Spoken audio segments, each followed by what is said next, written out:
A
bad start because I was because Devstream was a bad start? Come on. it was like we are. I mean, I hosted Cold Comfort with my private stream, and then the bot thought Cold Comfort is online now and posted Cold Comfort is online now, and then oh my god, now it's posted to everyone, so I have to start the Cold Comfort stream. Then I started the Cold Comfort stream 10 minutes before it started, and yeah. So welcome to everybody now. I am Ole, aka Papa Arts, how some people call me, and I am the 3D lead, and Jezza, the people I'm talking to, is our project manager, our grandfather. Right, okay. Bossman. Our boss. The boss man, I guess. Yes, Yeah, he's the boss. the creative director or the visionary or the founding. The one with the whip. I got the whip. I got the whip. So yeah, and we've got Xaiydee on board. Our wait. What's your official title then? I don't know. What is it? I think you said community lead. Oh yeah, I guess community lead. There you go. Sounds good. Is there a TV on in the background somewhere? No, you don't hear that. Yeah, I totally just heard that. Okay. Hey, well, anyways, welcome guys to our first Cold Comfort Devstream. Yeah, we're just gonna take it as it comes and see what happens. We didn't really plan it out too much, but it would be silly if we were to plan it out and then have it all go ass backwards anyways. So this is more like a QA. When we're going to be looking at some awesome stuff that AZ is going to be modeling. So, yeah. I'll just start mumbling to myself unless I get... Oh, shit. I guess I must be the guy from the background. Hey, this is me, Jezza. You can't hear me. Is that correct? I can't hear the guy correctly from the background. I don't know. That must be me. Ah! Explo shot, the QA is for everything around the game. The modeling is just for showing you some stuff.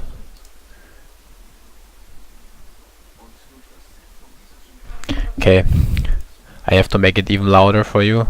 Oh, you can hear me. All right. That's good. Can I make you louder somehow? I mean, it's already max. Louder, baby. Make me louder. But you are already on maximum. Wait, maybe I find some strange hidden options in my PC, but I don't think so.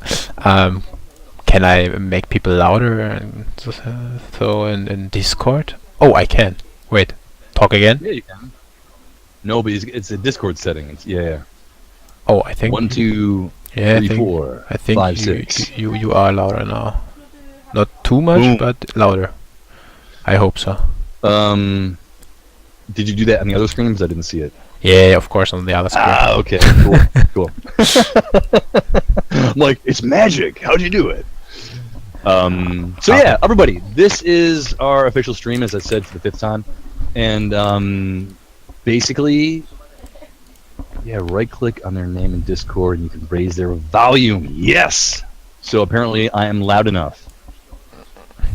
And as my mother always said, I'm good enough looking for radio, so that's why we are doing it today without cameras. We're just doing it on the fly, and we're going to be watching AZ do some awesome AK modeling and texturing and stuff like that. Interesting. For the people that missed it in the beginning, if I put the shell off this gun, you can see inside the AK. Whoa, that looks so awesome. And yeah.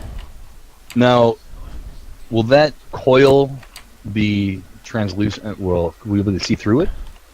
Oh, in the original, it's or is it like it's a threaded rod, or is it actually a coil, like a spring? It's a spring. The problem with that is the poly count, so I had to bake it on the cylinder, because if I don't do this and model the spring itself, it's more than the weapon alone in polygons. I can show you. But here is a classic example of how me, the creative director, wants it to look amazing, you know, regardless of the price of polygons or whatever.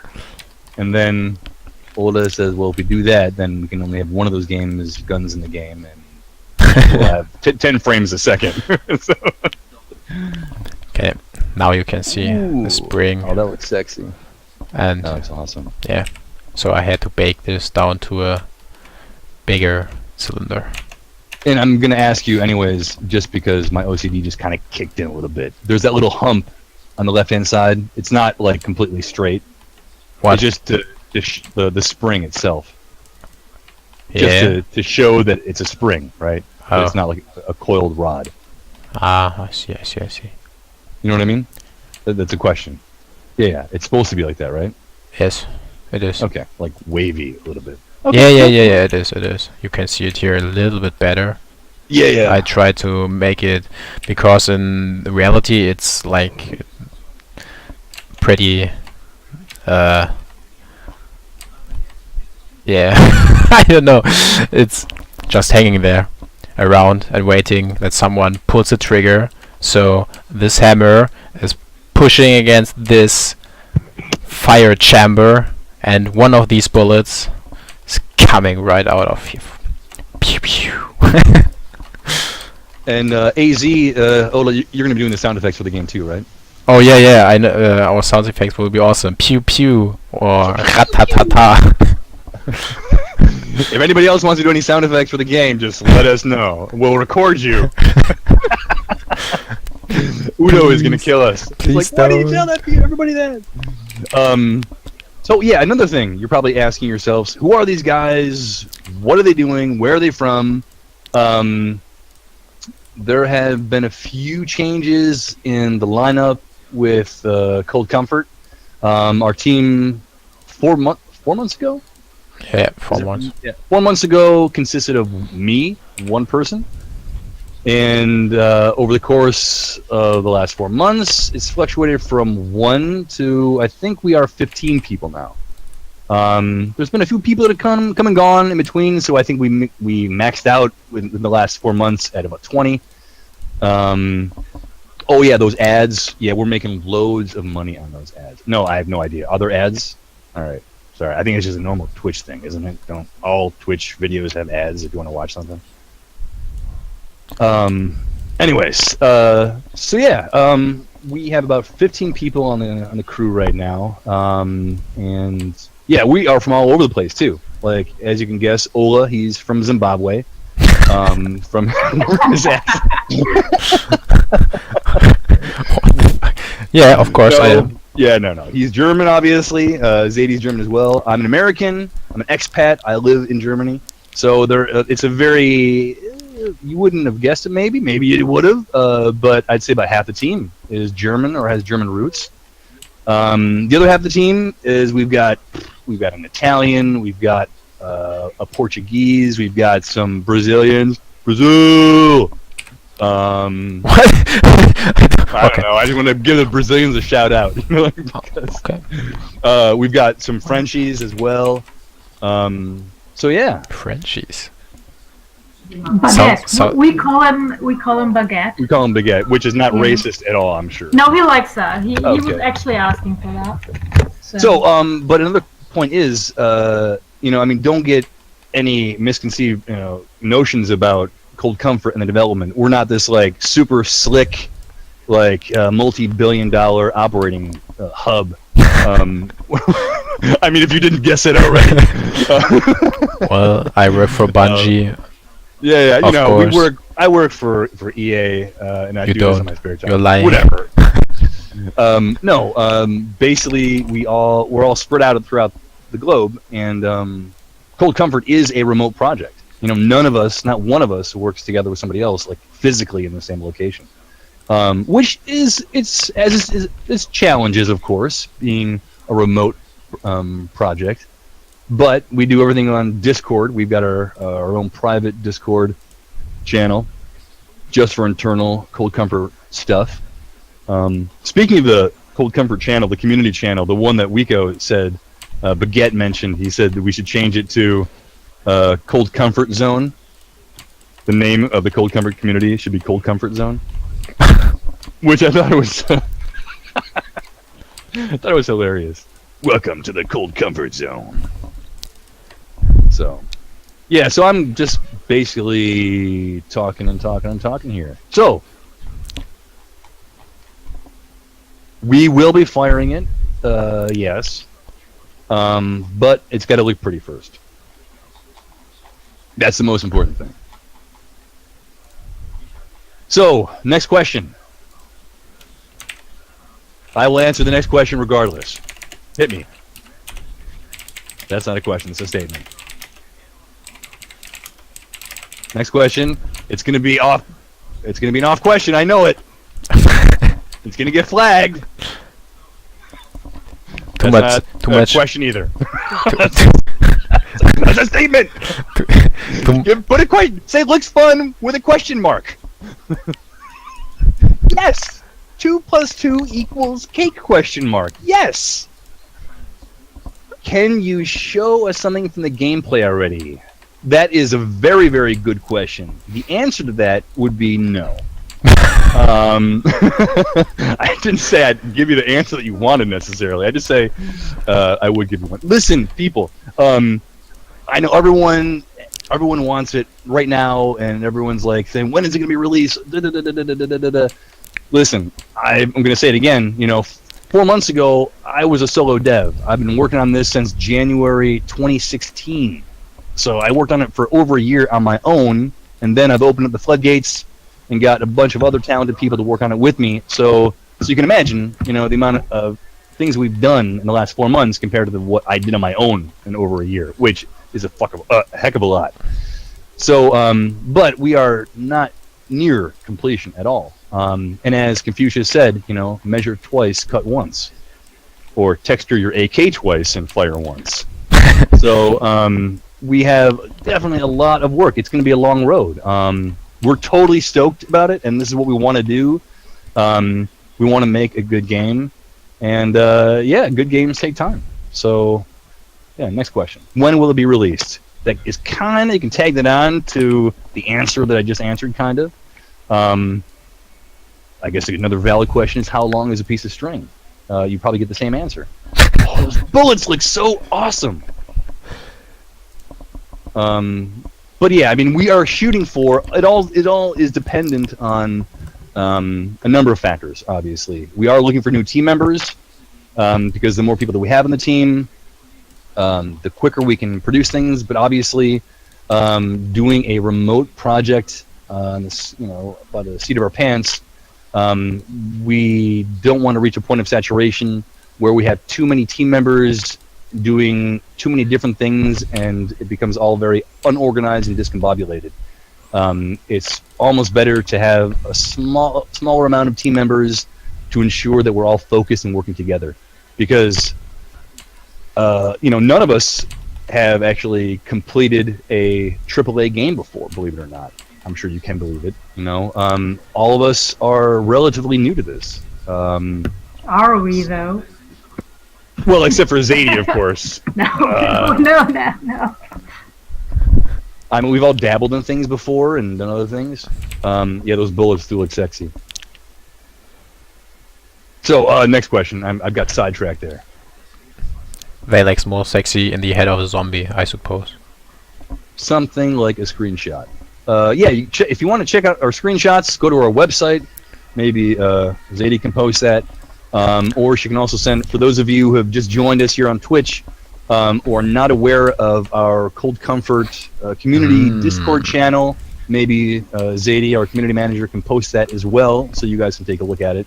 And if you go to either the website or the Things to Look At tab on the Discord channel, you can see a buttload of stuff to look at. Yeah, ooh, that looks cool. I'm looking. It's really cool. Where is it? Where is my silver? Rust vibes. There will be no swinging dongs. I'm sorry. There will be no carbon fiber swinging dongs either. Okay. The first person perspective, Explo shot. That's a good, cool question. I don't even know if that's a real question. But I am going to address the first person issue. This is something that a lot of people have asked us about. Love us or hate us, but this is a first-person, third-person game. But before you go to any conclusions, when you are playing as a survivor in Cold Comfort, that is exclusively first-person. When you are playing as a Gamma Prime, you have the option of going from first or third-person. Sure, you will arguably say that this gives Gamma Prime an amazing advantage, and it does. But I will also... my counter-argument, I will say, that having an AK-47 modeled by AZ as a survivor gives you also an amazing advantage. So yeah, it's a give and take. It's a balancing issue. Will it be exactly how I just said in the final game? Who knows? We are going to leave those things open. We have the concept. It's in development, and anything that's in development is subject to change. So... as much as I really like the concept of having the Gamma Prime switch from first to third person, maybe it's not a viable option in the long run. Who knows? I will try my darndest to make sure that it is a viable option, and our lead programmer, Bobby, may hate me for months on end because I'm going to make him do it, and then only in the end to say, like, yeah, no, it's not going to work. And then he'll hate me even more. I think I just heard him run on. I believe he already hates you. He's probably listening to us right now. What is he talking about?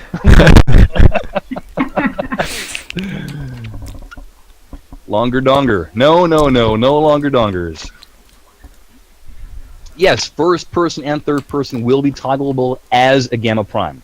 And for those of you who are not up to speed on what Cold Comfort is, I've said it before, and I'll say it again. We've copied it and pasted it a billion bajillion times. It is the illegitimate love child between Rainbow Six Siege and Left 4 Dead. 1 or 2, take your pick. Basically, it's 5v5 competitive game where you can either play as zombies or as mutated...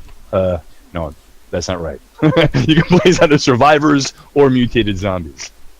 So, yeah. And the survivors have a number of tools and weapons at their disposal. They have, of course, melee weapons. They've got firearms. They've got gadgets. And they've got traps. And they can barricade. So a lot of things. And the things that they're going to have, like these traps and barricades and things like that, a lot of them are going to be more civil traps and barricades, if you will, and not military ones. Or if they are, they're going to be more homemade. So if you can imagine, if I say to you, hey, zombie apocalypse just happened, let's go to the hardware store, and we spend a half a day in the hardware store looking for shit, what we can possibly get and putting in a shopping cart, and then going to our local hideout and building some pipe bombs or whatever.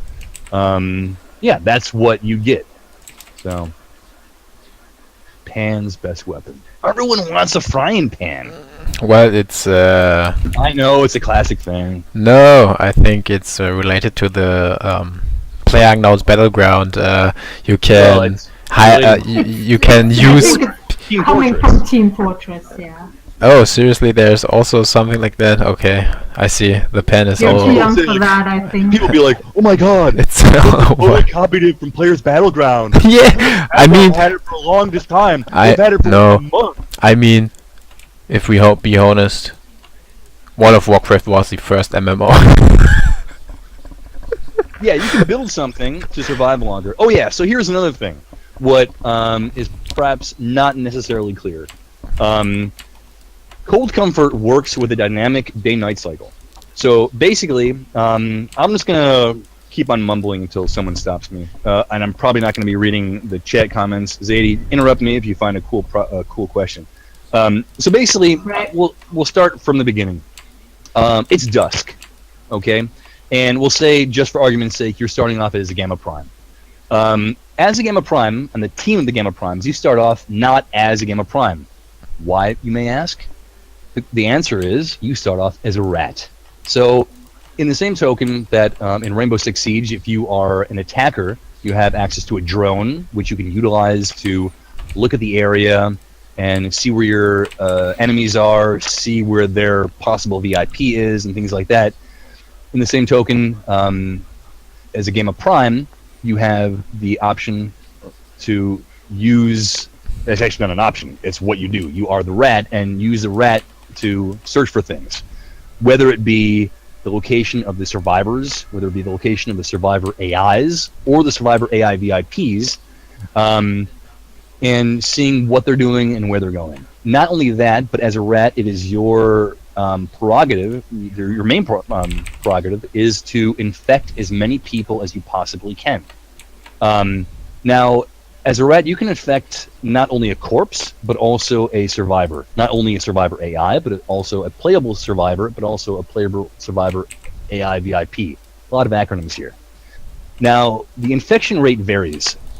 If you infect a corpse with the gamma strain mutation, that corpse will, in a matter of seconds, get up and start zombieing around. If you bite and infect a survivor AI, that survivor AI carries the virus in itself, and there is an incubation process which is going to be randomly determined. So it may very well be in your best interest to bite as many survivor AIs as you possibly can, hoping that the player survivors find these survivor AIs and bring them into safety. And after they barricaded everything up and said, haha, all right, it's night, the Gamma Prime are going to come, let them come, we're all ready, we've got 20 people here, you know, come on, bring it, bitches. Boop. I just, did that. Then, basically, all the survivor AI turn into zombies and start infecting each other and killing you. So that's definitely one way of doing it. So yeah, when I was talking about the dynamic lighting, the light affects the strength of the zombies. So in the beginning of the map, you are a rat, so it doesn't really affect you at all. In this initial pre-game phase, where you are running around as a rat, and in the same token, it's a pre-game phase for the survivors, and they're going to be running around and gathering supplies, looking for survivors, looking for weapons, looking for gears and gadgets, looking for a good place to hole up.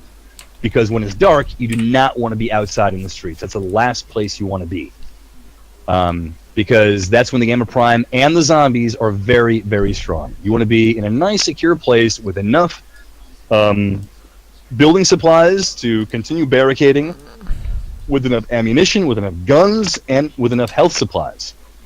So this isn't just a team deathmatch where you can just simply go and do your thing. You can do that if you want, but this is more of a thinking man's game. And like I said before, the concept of a thinking man's game that's the development. That's what we're aiming for. That's what we're trying to achieve.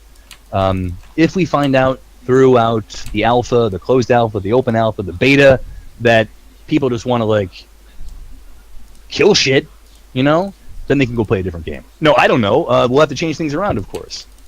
So I'm done with my little monologue here. So No, you anybody can, else? you can start telling him what you think what the average duration of the rat will be like. Oh, the average duration of a match. Yes. Yeah, we're talking between 10 to 15 minutes. That's what I'm assuming. Another option we are playing with is an addition, like an extension to the to the time. So, say you start out, it's dusk, right? You're gathering supplies as a survivor, and then by the time it gets dark, the rat phase is over for the Gamma Prime. They actually come out in their Gamma Prime, and they want to look for as many other survivors that are holed up and kill them or infect them if they want to. And they want to find the survivors. And I've lost my train of thought. Oh, yeah.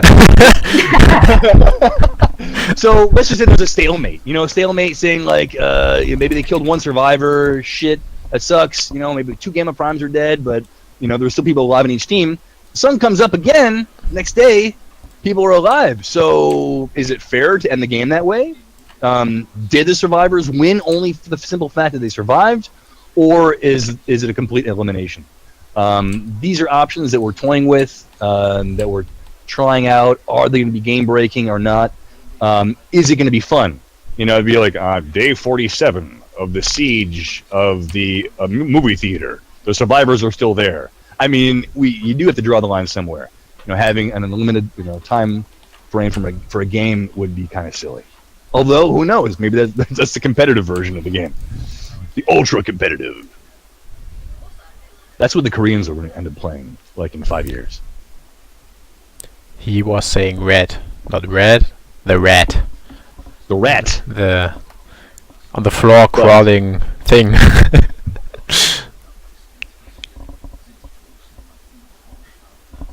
Are there different game modes? Yes, there are different game modes. If you go to the website, actually, Xaiydee can probably hopefully post that for you.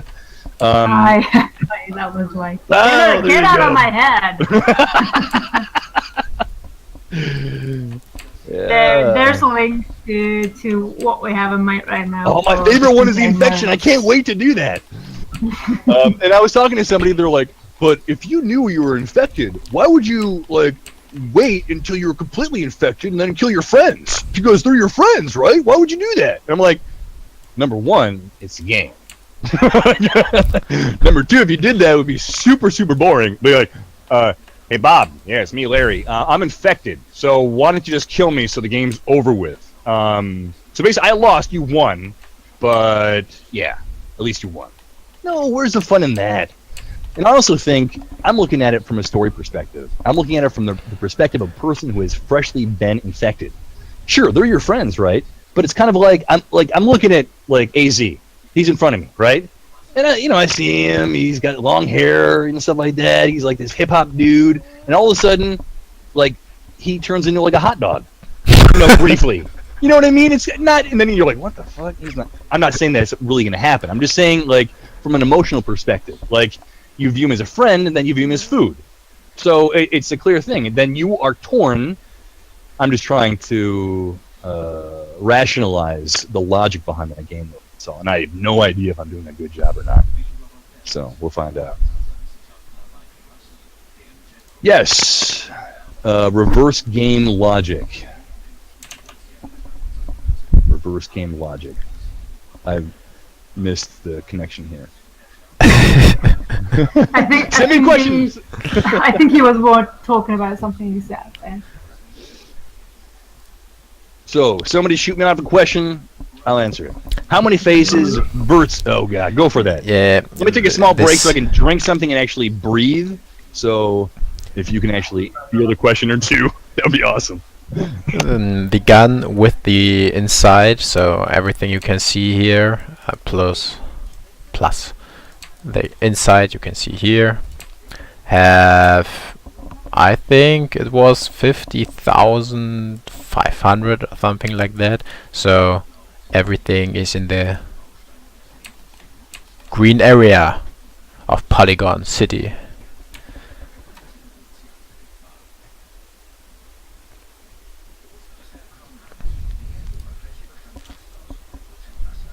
Keep on talking. Talk. we Well, have something here. Will there be console commands?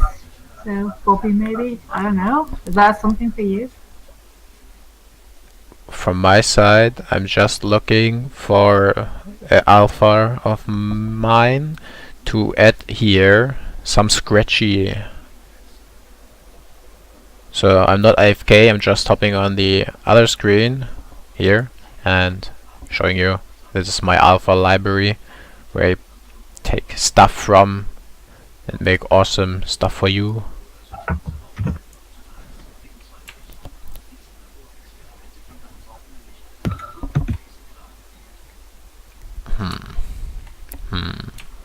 Oh, it looks like I have to make it from my pure hands. Oh no.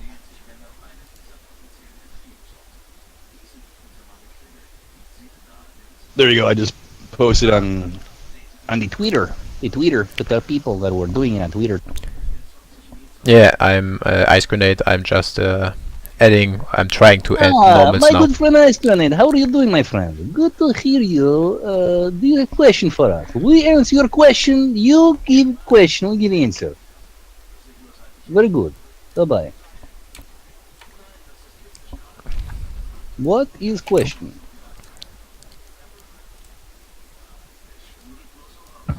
We have something more for Kill Ice Grenade? people with toilets so they can have like match. Yeah, we'll put that in the pile of possible things. I'm not gonna say no, but if we can answer, can I have a question? Yeah. So, okay, we'll play your little game here. And you were asking for details, like yeah, Jezza is totally going in for details. So you will find shit all over the maps and weapons and faces and I don't know. Details about what? Are the maps gonna be more detailed than what we previously posted? You mean, or what?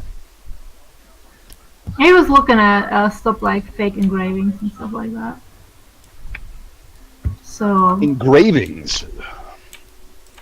on the weapons, that's what he was talking about. Oh yeah. Yeah, these they're gonna be good. Oh, this is what we could actually do right now. Who is a Gamma Ultra in the chat right now? Any Gamma Ultras? Hey, any Gamma Ultras? Gamma Ultras, raise your hand. We can also talk about what type of weapon skin you guys might want to have.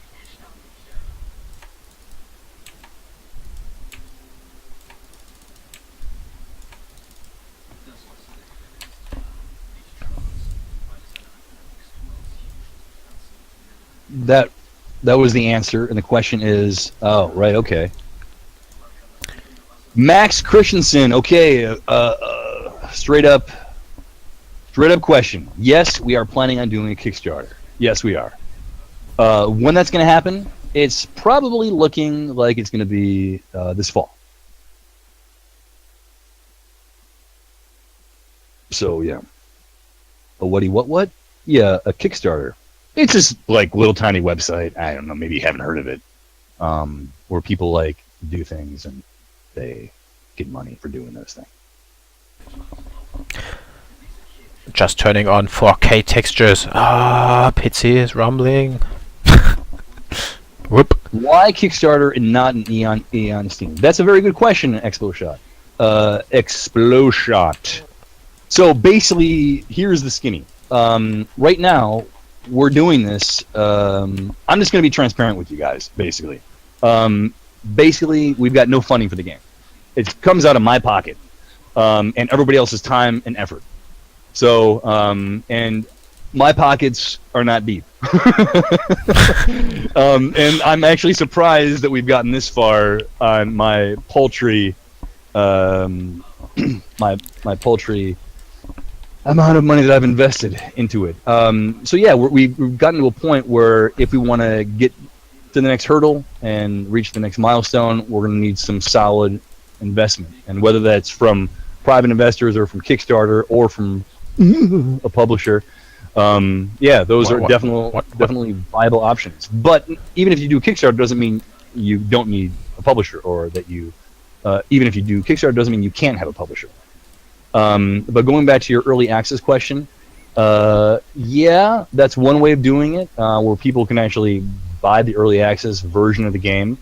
But in order to reach that point, we want to be able to show you something and give you something to play for more than like 10 minutes, or more than like a day, and say, oh, that was fun. And competitive games live or die on whether they are well balanced or not. And we'd be shooting ourselves in the foot if we released a game on Steam in early access that was completely ill-balanced. I mean, don't get me wrong, even in the alpha, it will be ill-balanced. Even in the beta, it will be a little bit better balanced, but it will still be ill-balanced. Even in the first 3 months of the game's development, even being released, it'll still be imbalanced. There are always going to be things to tweak. So it's always going to be a constant struggle to ensure that the game is balanced. Player customization on weapons. Yes, in the sense of, to a limited degree. You are going to be able to choose weapon skins. Like, for instance, I don't know if you are... it's Ice Grenade. Yeah, so you are on the Discord channel. You're a Gamma Ultra, I'm assuming. And a Gamma Ultra automatically has 2 weapon skins. He gets one for being in the Alpha, which you already get, and then you're going to get another one for being a Gamma Ultra, because you went beyond and you invited 10 people to join the channel. So not only do you have the Gamma Ultra weapon skin, but you got the Gamma Alpha weapon skin. Then you can use those skins to put on the weapons of your choice.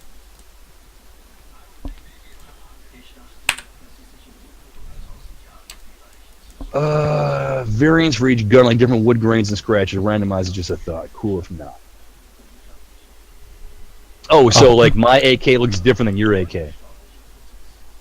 Well, I mean, I know what's going to happen is that Ola is going to make sure that he plays with the coolest AK that nobody else has. And it's going to be so amazing. And if you kill him, maybe you can get it. Well, I can never play this game ever again online. Jezza a little bit forgot to say about the weapon customization system that will give you a pretty huge chance to customize your weapon too, even for the look and the stats. Oh yeah. Yes, that is another option. It's another feature that we have, a major feature that we have. I was just talking about purely optical elements. But yeah, Ola. Yeah, go ahead. Why don't you talk about the weapon customization? That's been your thing for like the last number of weeks, man. So go for it. Yeah, that's why, for example, we have this inside of the AK. When my substance painter would not crash now. Okay, now it works. Yeah, we decide to let you look into the weapon and change the shell too, because we like weapon customization in total, and we thought we would bring it a step further than most of the weapon customizations out there. And in the final game you will be able to pull off the stock, the handle, the magazine, the foregrip, the barrel, pretty much everything, and replace it with different parts. We have, for example, I think I can open up here to show you our M4. Yeah, here you see our M4 and some of the attachment mods you can use on these body. So you can see we have already 4 barrels, we have 3 stocks, we have plenty of scopes, muzzles, silencers, grips, and magazines, double magazine or so. And yeah, you can change everything like you want later on. I don't know. Jezza, have I forgot something? I don't know. I don't think so. I think this is all. Well, But, I mean, yeah. you need to have a little bit of comprehension for how guns work to appreciate what Ola has been doing. But yeah, so basically you can choose a lot of different gun mods. Not only mods, but I mean, like, you'll have to be able to. You can choose all the different scopes, and so yeah, everyone's gun will be completely different. You know, we haven't done the crack the numbers yet, and put them through the numbers machine to find out how many variables we're actually going to have. But it's going to be a fuck of a lot. Yeah. I will bring up the engine so I can show a little bit of the weapon customization and how it looks when stuff changes. I think it's cool for the people. Or what do you think? I think they could Yeah, like make sure you so. don't show anything that they shouldn't be seeing. Well, I don't have something they should not see. Wait a minute! Don't load up the VR porn game that we're working on though. Oh yeah, the VR porn game we are working on. I forgot about Now that. I know what you're doing. Damn. Where have I? Oh shit! How do I open this without showing stuff Totally they distracted should him. not see? Oh wait, I think I know how. Yeah, this should work. Empty level where I can just load it in.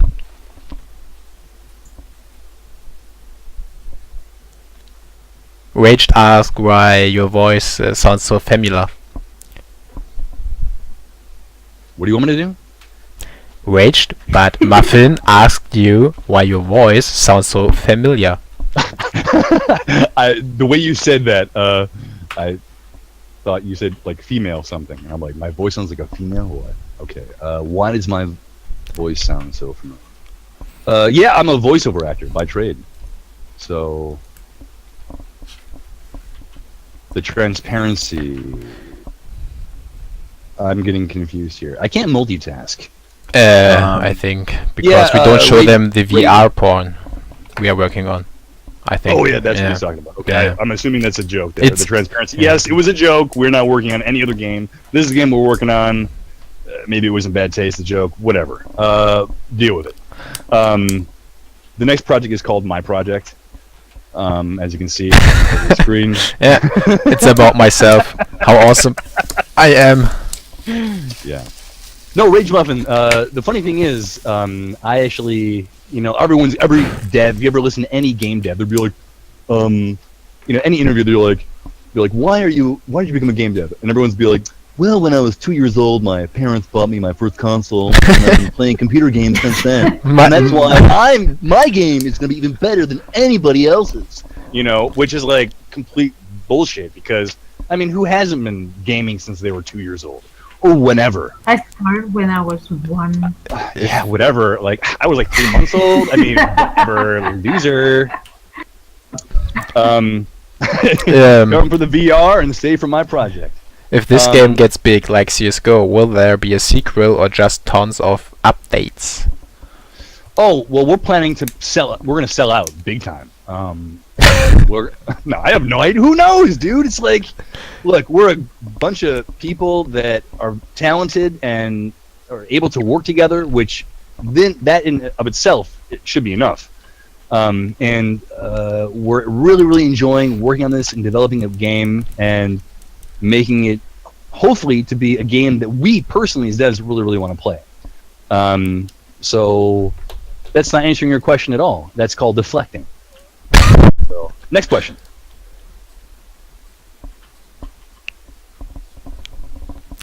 Oh, it takes so long. Oh, all right. Well, then while we're waiting for this, I'm going to go back to Rage Button Muffins. I did not believe he made me say his name. Anyways, regardless of your name, your Christian God-given name, I like Muffin. I really don't know what you have against Muffin. I know. But I'm a voice actor. That's why you asked if my voice sounds familiar. Yeah, I do voiceovers for not only commercials and computer-based training, stuff like that, but for a lot of computer games too. And for many years, I actually ran a game localization studio, translation and voice recording studio, and I was a voice director. And I've directed probably over 200 video games. None of them, mind you, are any good. Yeah, so I think being in that position of a game localizer position, I don't know if you know anything about game development, but the one thing I can assure you is that game localization, 99.9% of the time, is the last step that devs think about before they want to ship it. They're like, oh shit, that's right, we need to translate this game into like 17 different languages, and we've got 500 billion characters for each language, and we should probably do it within the next week. And that's usually how it happens. And they're like, oh yeah, we need to record it too with a star-studded cast.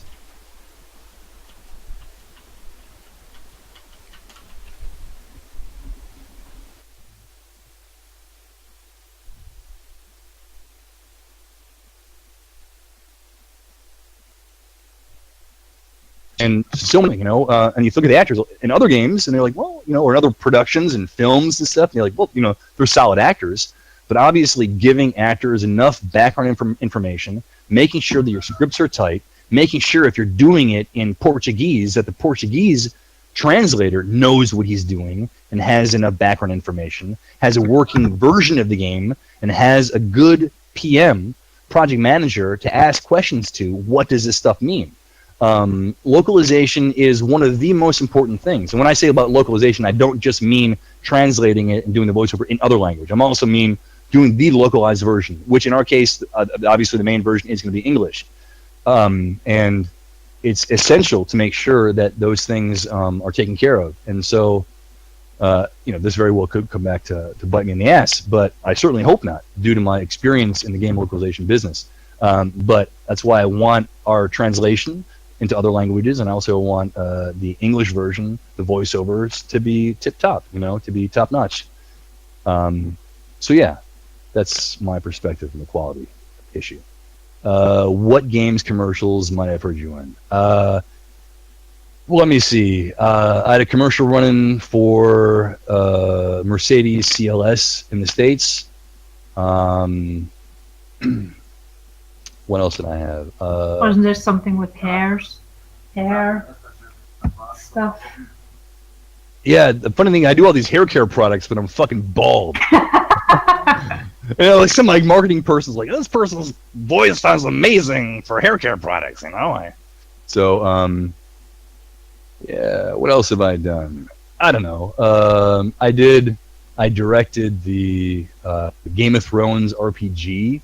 I probably shouldn't say anything about that game because it's really shit. But the cool thing was I was able to go to London and directed a bunch of the cast members from the TV show for the game, which was pretty cool, cool experience. But enough about me. We're talking about the game here. Well, yeah, the zombie grunting. That was a French one, obviously. And someone just popped here into voice chat on Discord, and it would be Gohan. All right. So another game that I recently voiced is Husk. I don't know if you heard about that. It's like a first-person horror game.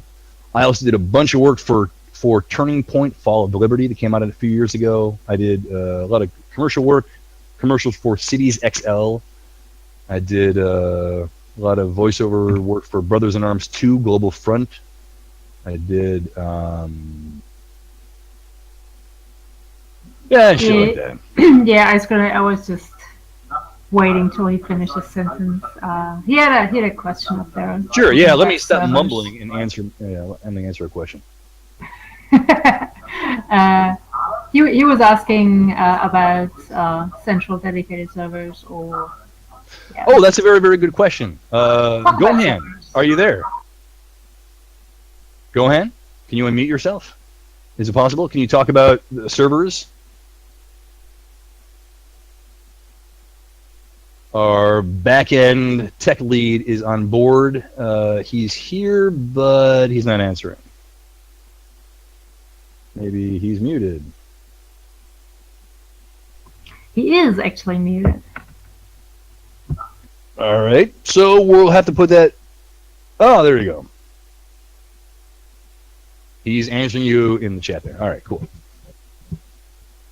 So tell us a little bit about this gun here, Ola. Give me a small 1 minute break here.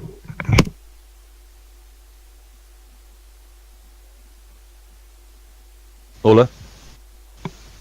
Hello? Oh, rip. I was Can you- muted. Oh, yeah. I'm just replacing and showing some of the mods working with the M4 base body mesh in the middle, and just putting mods on it and taking them away and showing a little bit of the modularity. Yeah, I mean, here we have a tape magazine, for example, we can put on. And we have also, for the snipers out there, some Me? short. Here, raised hand. Thank you. What? I said me here, raised hand. You're talking about snipers, right? Okay. Well, yeah. I mean, that's basically it at the moment. For the M4, we have the attachments I showed you here, and we can put them all onto this tiny body. Yeah. I think we going back to the AK, or are there any questions for the modular weapon system?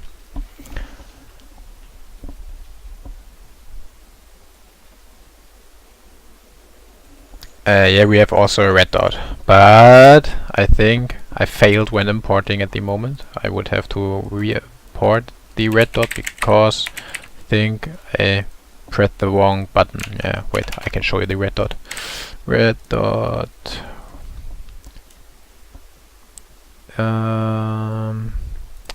Where was this? Okay, normally it should work. Ah, now.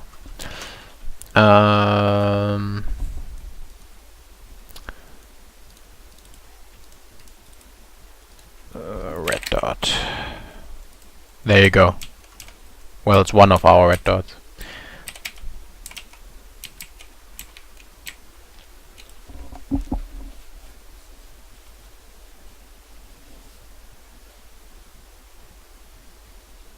Camos. Will camo cover half of it, like two-tone or whole gun? Not sure yet now. I think we're not sure yet. Well, we have some awesome melee weapons too. It's not like we are just having guns.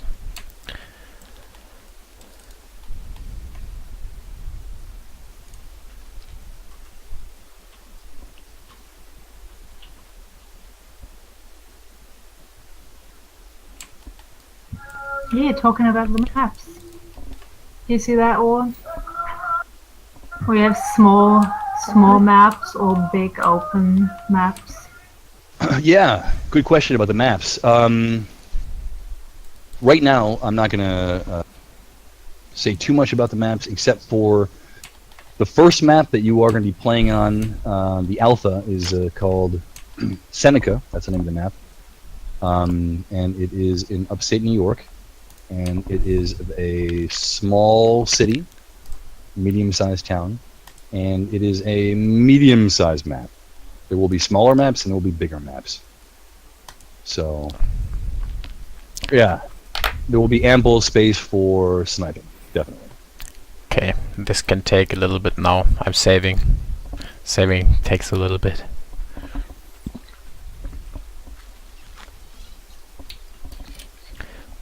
We need a Browning X Bolt 6. Jeez, a Browning, that's a huge gun! Yeah, no, we're not. So there's not going to be any bazookas. There will be no bazookas. There'll be no rail guns in this game. What? This is not going to be Dead Rising 5. Sorry, people. Keep your hopes up. Yeah. The thing is, you know, I don't want to rail on other games necessarily, but for me, that is like, and the same thing with like the Lollipop Chainsaw, stuff like that. You know, that's your thing. That's cool. You know, but that is not what Cold Comfort is about.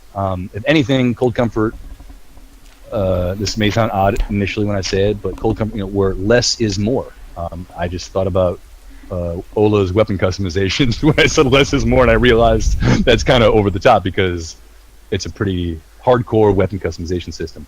But in regards of style, it's going to be more realistic and more gritty than anything. And people love customize their weapons. Yeah. And in most we must- games, you only have colors and skins to change your weapon style. And in our game, you can change your weapon skin even in the hardware sense. Okay, Surreal Nightmares. That's a very good point, Tachanka class, because we have been discussing mounted MGs that have a particular zone area of effect. The only issue with that, obviously, is whether it's going to be OP or not.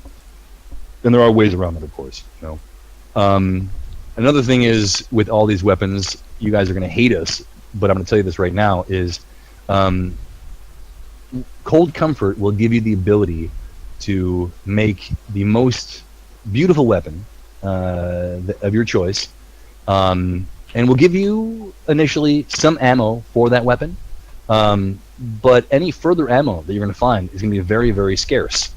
So don't think that this amazing weapon that you've just built, you can go around and shoot willy-nilly around the map. Number one, as I mentioned before, ammo is very, very scarce. Number two, guns are very, very loud. And the loudness factor affects not only Gamma Prime, they know your location, but also zombie AI.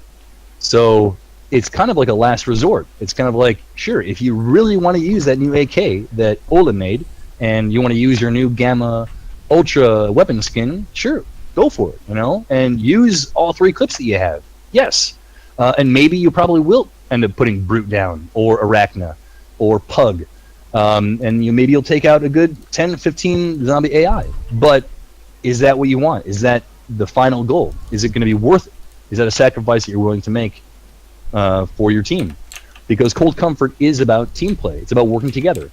Because from the get-go, you need to decide as a group. You have a limited time. If you're playing as a survivor, it is dusk. It is getting darker second by second. You know that in a certain amount of time, whether it be 2 minutes or 3 minutes, you are going to have to get a number of things together. Your building supplies, your medical supplies, and your weapons and ammo together, and find a location to hole up in. Because if you don't, you will die. And you say, whoa, I'm a lone wolf. All right, if you want to be a lone wolf, go for it. And I'm sure there are going to be servers that are full of lone wolves and people who do not like to play with other groups. And these are other options that we're talking about. In Cold Comfort, you're going to have the option of joining a server as a group. You will not have the choice of choosing whether you join as a Gamma Prime or as a survivor. You're just joining as a group, and the server will decide randomly whether you're starting off as a Gamma or as a survivor. It's going to switch anyways, so it doesn't matter. But the most important thing, as with any competitive game, is to work together. Because if you don't work together, then you're probably going to be boned. But who knows? That's the beauty of modern gaming, or any gaming, basically.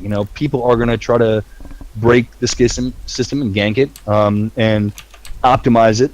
And maybe there is a way of lone wolfing it and having 5 lone wolves. Wait, 5 lone wolves? Does that make sense? Yeah, I guess it does. Anyways.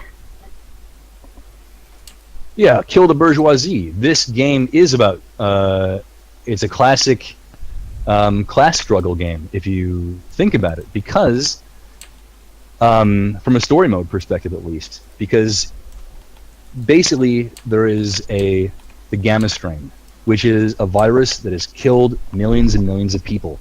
Vial, the pharmaceutical company that has been tasked to make the vaccine, finally makes it, and for all intents and purposes, it works. However, they choose to market it to the general public at a phenomenal cost. So basically, you're talking about 95% of the population, if they weren't dead already, couldn't afford it anyways because it's so astronomically priced. And that's where something happens to the virus, someone who is upset with how things are going and tweaks it. And I'm probably giving away too much of the plot right now. You can switch to our extension. He said, you find attachments, or are you getting your stuff through in-game currency, maybe? In-game currency. That's another very good question. Well, we have the problem, Jezza. We can't really say we will find stuff in our maps, because if we do that, people would only hunt for the stuff and don't play the game. So, yeah. There will be unlocks that you will get in the game. So, for instance, you love this shotgun we're looking at right now. You know, you think this is my shotgun of choice, and this is the one I want to. I want to be a shotgun person. Then you know, okay, if you read through the character profiles, at least referring to the 5 initially playable survivors, you know that the shotgun master is Holiday. She's our shotgun medic. And you also know that Tinker is also able to use shotguns pretty good.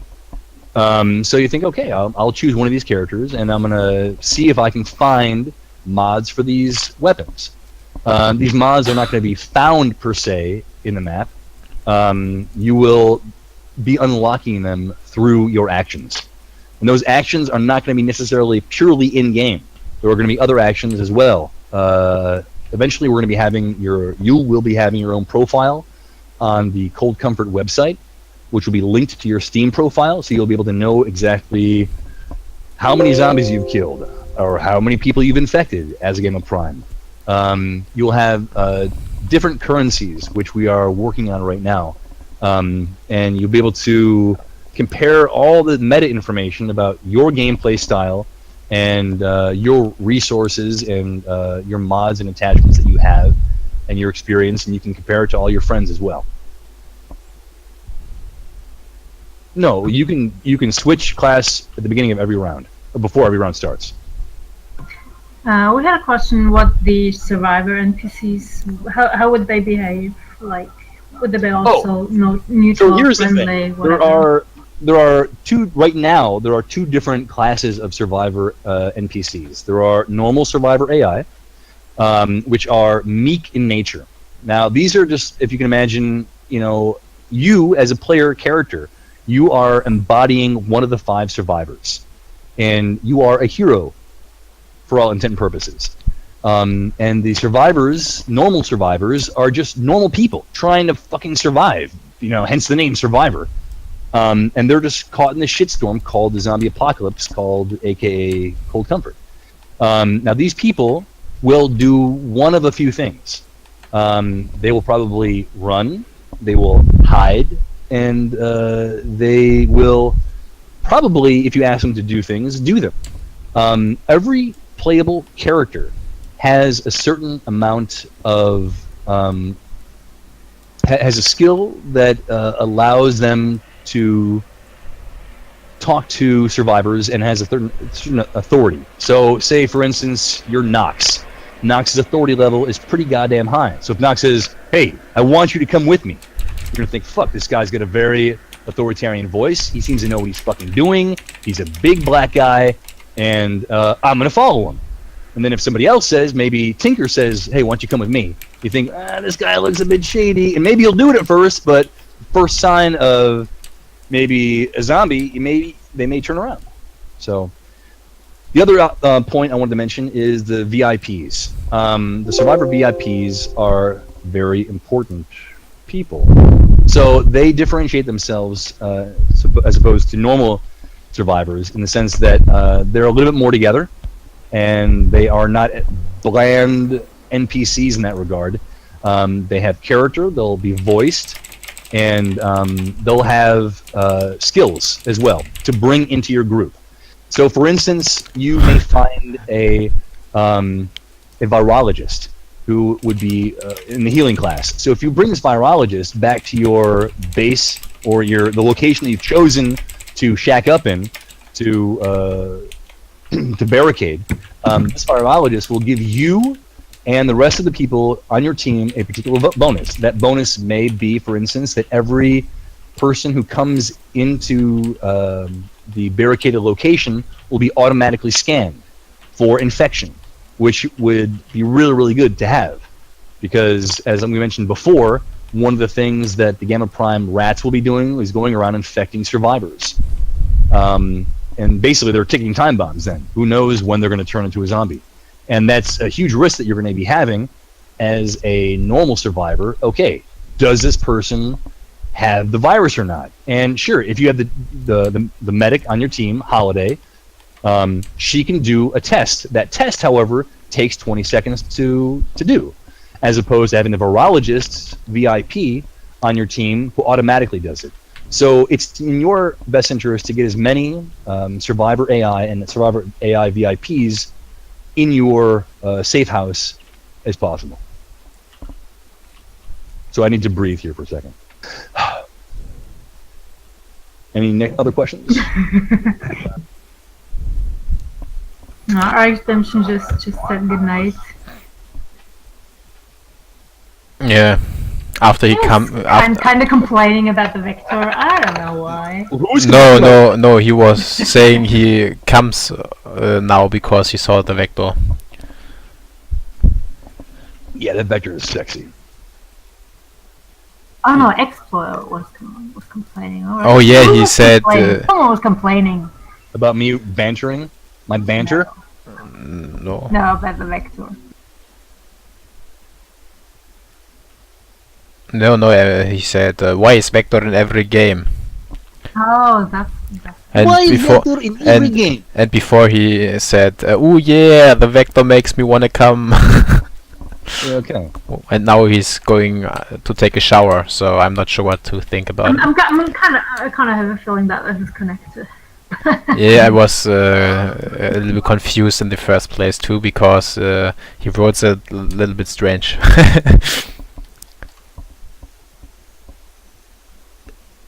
Okay. No more questions. Okay. Explo shot. Yes. Apparently we were talking about you. As Gret says, we need a watermark for our stream. Why?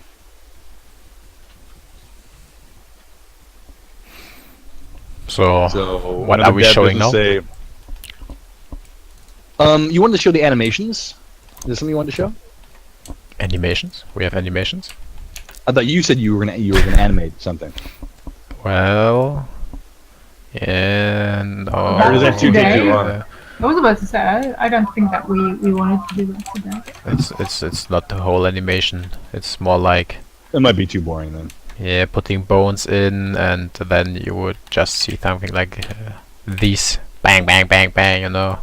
But I like if you put down the shell, you will see right into this and see it like this. How it's wait, it's like this, and it going up to.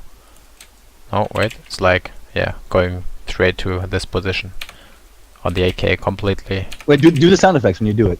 Oh no, I do it in can't. slow motion. Okay. Oh wait, okay, wait. For the realness. Oh yeah, Explo shot. Yeah, I think go ahead and mention that. That's something that we're discussing. Because it would be awesome if we have procedurally random elements. We just need to be super careful. We're working with points of interest. As I mentioned before, there are three main types of supplies that you need in Cold Comfort as a survivor.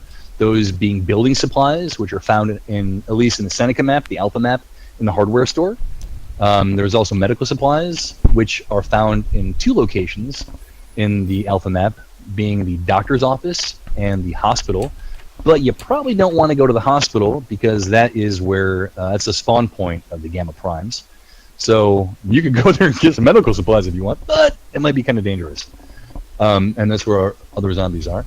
And there's also the gun store, where you're going to be able to get ammunition.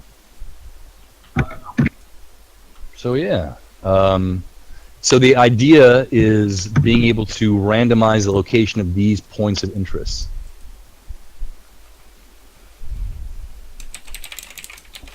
So did you see what Oika is wishing for, Jezza? A baguette skin from my Amelia. He wants a baguette skin, yes. Yeah, you can totally get that when you play Dead Rising 5, I'm sure. Not gonna happen. I hate to be a sourpuss, but you know, once if we go down that road, it's just it's a point of no return, man. It's kind of like, and then you just start having like completely ludicrous things, and then Cold Comfort turns into something that we don't want it to be. Yeah, I don't mean to be a sourpuss about it, but I mean, look how sexy that vector is. Do you want to have like an extendable I want a different flopping color. dildo katana to go along with that? No, that's not going to happen. So next question, please. I think AF01 is responding to the look at extendable that. flopping dildo. Ice Grenade is asking if we can kick cans. Cats? Can we kick cans like Cans. metal cans? Can we kick things? I I like that too. I think. Sure. Well, Furiously writing on his note. Rage Batmuffin asked before if there will be supplies, or if you carry your loot from match to match, though. Like, do So you here's the have thing. permanent stuff, not You do just. have permanent things. So let's just say you start out the game. You've never played Cold Comfort before. You can play with yourself. No, you can play with, for instance, the shotgun. The And normal. this is where it becomes 18 plus. Yeah. I meant in the solo version of the game that may or may not come out depending on the Kickstarter stuff. Anyways, so yeah, say you want to play with the shotgun. We talked about that before. You're a shotgun person, just as an example. You can start off playing Holiday with the base shotgun, and any mods that you get, they won't be found. They'll be achieved. You may find a particular mod that will always be in the same place. So once you get it, you got it.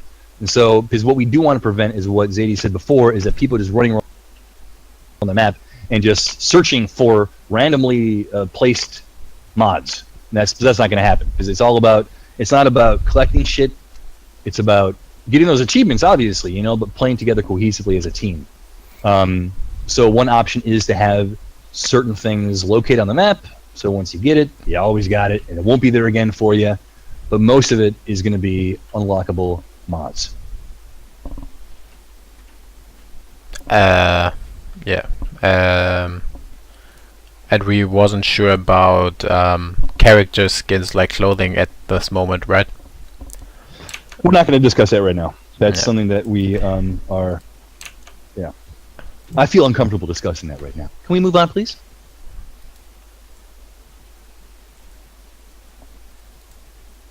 Well, my substance was crashed, so I can't. No. Restart. But really quick, Rage Button Muffin. I said it again. If you buy or unlock a different type of shotgun, that's always going to be unlocked for you. You'll always be able to use it. You won't lose it then. So. I think it's less talking about skins and stuff, but if you get X amount of ammo in one map, if you Oh no, the ammo is gone then. The ammo's gone. stuff like that. You Like, cannot. You find a weapon, you find ammo, whatever stuff to make one of the bombs or so. You carry it to the next match. Okay. Let's see. Feels like that's what you meant actually. I'm not sure, so correct me if I'm wrong. But Shit. So wait, our coder just had dinner and he ate 3 fucking burgers. Holy shit. He's a healthy person. Some ideas for the Kickstarter. Make it look fucking awesome. And yeah, so the idea for the Kickstarter is, it's a very good, valid question. basically, we've seen a lot of Kickstarters fail, and we've seen a lot of Kickstarters. We're not going to mention any Kickstarters in this discussion here, but we've seen some of them, just like blow up for no particular reason necessarily that's seen initially. But I think we're going to err on the side of caution a little bit, and we're going to go for a low ball number initially to get it up and running, and then we're going to be working with stretch goals. So, yeah. Tanner's asking for the party system. Actually, a lot of... Is it just randoms? Can you invite people to your group and then get another random? The party system. We are going to be working extensively on the team matching. Like I said before, the idea is to get together a bunch of friends and then play together. So you form a group going in, and then you can play together. Or if you are put together with random people, you'll have the option after the round is over with or after the match is over with to continue playing with this person if you want to or not. And add them in your Steam friends. Yeah, basically normal group system. Like it's normal grouping. Yeah. Inviting people from Steam friends or just joining a random session. And how is it with in the group? Is it with XP sharing? Will you get like points for assist skills, whatever? Yes, definitely. Shots, definitely. Most damage done.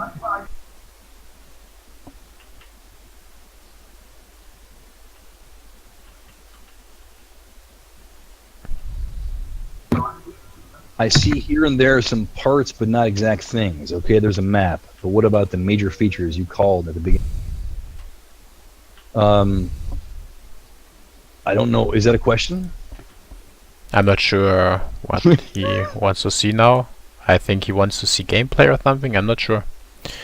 Oh yeah, Ola, what are you doing? Can you put a different texture on that AK maybe? Can we work on the possibility of getting a Gamma Ultra skin? It's more on the Chris Vectors then, because K sure. with I just have the wood parts at the moment, and wood in different colors looks maybe not that cool. Oh, look at that. There. Someone's asking if we're gonna have friendly fire. Ooh. That's something we've been discussing internally a lot back and forth. The problem with that is, especially if you're doing melee, right? Now imagine you're playing Nox, who wields a very, very big sledgehammer. And we want to have the option of being able to hit more than one person at a time with it. So you'll be able to knock out, maybe, if you're really good with the sledgehammer, 2 or 3 zombies at once. Who knows? Or at least hit them with it. We're working with hitboxes as well. But working with friendly fire, it's something I'm definitely pushing for, which makes you as a player be required to play a lot more precise. However, friendly fire, it's something that needs to be tweaked, definitely. But we are definitely pushing for friendly fire. Yes.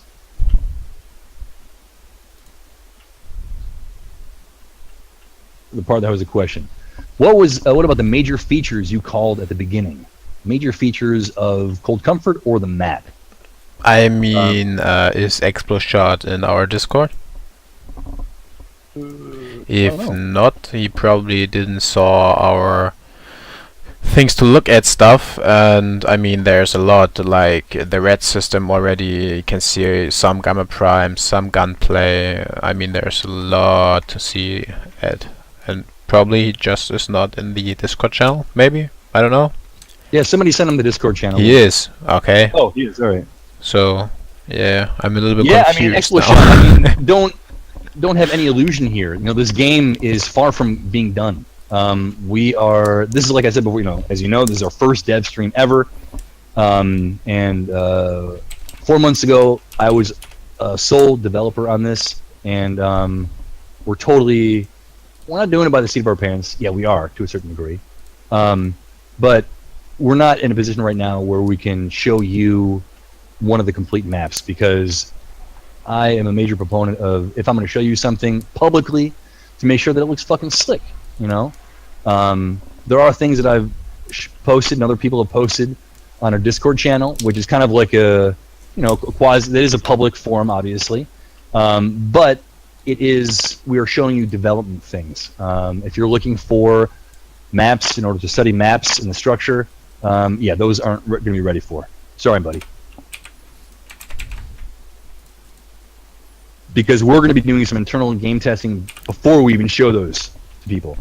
Because right now we've got 2 level designers working on things right now. We've discussed the basic structure of the map and how they are to work, just the mechanics. That's why, I don't know if you read our recent dev blog on the website. We were talking about gray boxing. That's what Bobby and Ola and I did a couple weeks ago. We put together the basic structure of the map. Here's where a building is going to be. Here's where water is going to be. Here are one of 5 potential pathways that survivors can take. These are things that are all going to be need to be worked on, definitely. I'm just playing. Who around is at the everyone? moment. Yeah, Rage Butt Muffin. If you go to the Discord channel and if you look on the right-hand side, you'll see the people, the community managers. You'll see the lead artist, the mods, and everybody else if they're online.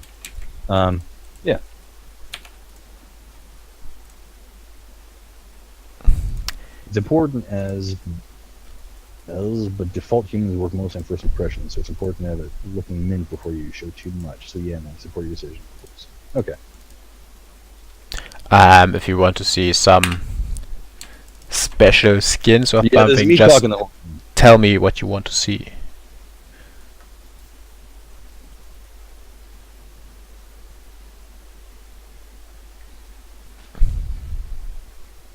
Ooh. Just some doodling around. I mean, we can go for the classic one. Can we get a tiger pattern in there, white and black and like a zebra pattern, just for shits and giggles? Sure, I showed already some of our ideas we have, like the golden camouflage or Xaiydee. Let us have a divorce too! I don't think so. zebra pattern. I don't know. I can try. That other one looked very sexy, 60s retro. Yeah, something. It looks like some pixels. Yeah. Where are my stripes? Yeah, just wait. Let's do a quick introduction again for those of you who have just joined our channel. I'm Jezza. I'm the project lead. Hola. Now you better introduce yourself. Oh, I am the always confused 3D lead artist Ole, But aka otherwise known as AZ. yeah, aka Papa S. You keep on Really? saying that, but I've never heard that. I've never heard that either. That's Maybe your girlfriend calls you that, but Yeah, we don't want to know about that. yeah. No. Our People, lead artist Ola on is AZ for people who are in the Cold Comfort Community Discord channel. Discord people call me that, not my girlfriend. Oh, okay. She calls me only You're- slave. Your Discord girlfriends, right? Yes, sure. Camos will look their blood stain over the guns. I'm a bit wary of putting bloodstains on guns because there is going to be a gore factor in the game anyways, so your gun is going to have blood on it regardless, eventually, if you play the game. If you don't run away. Wait, I'm confused. he want to see a camouflage skin with blood splatter. I think he was talking about just blood splatters from, I don't care. Blood. I give him now camouflage with some blood splatters on it, just for the lol. Here you go. Take this. Dee. Nope. This looks actually pretty cool. That's but the polar bear it's blood. It's just white. no, there's a huge my delay in screen the stream, so maybe these.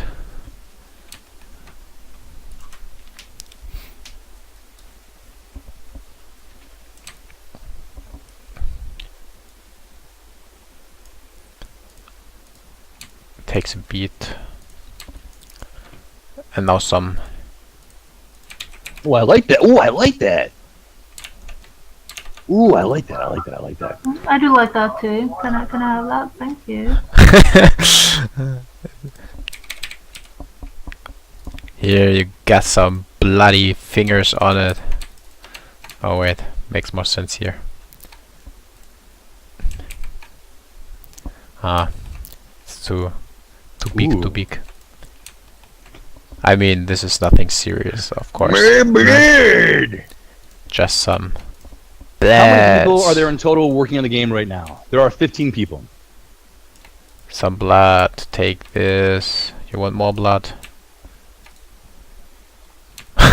Okay. This look. Oh wait, we can make something funny. We can add some blood rain.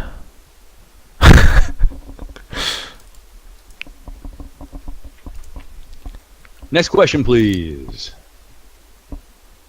Here, you got some bloody rain.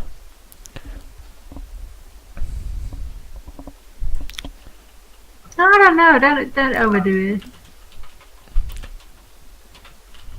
No, I don't know. It's not for the serious. It's just for the splatter. He wants splatter, so he gets splatter, and now he got some bloody I actually rain. liked the The red red- before. yeah, I like the red camo I too. was about to ask you if you can just Ooh, say that's that. cool. That one looks good. Yeah, I don't know what you did, but that looks nice.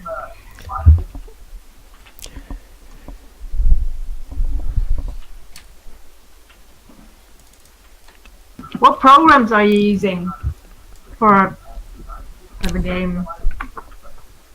A lot. Smarter. Well, I mean, we use the Unreal Engine, the game engine.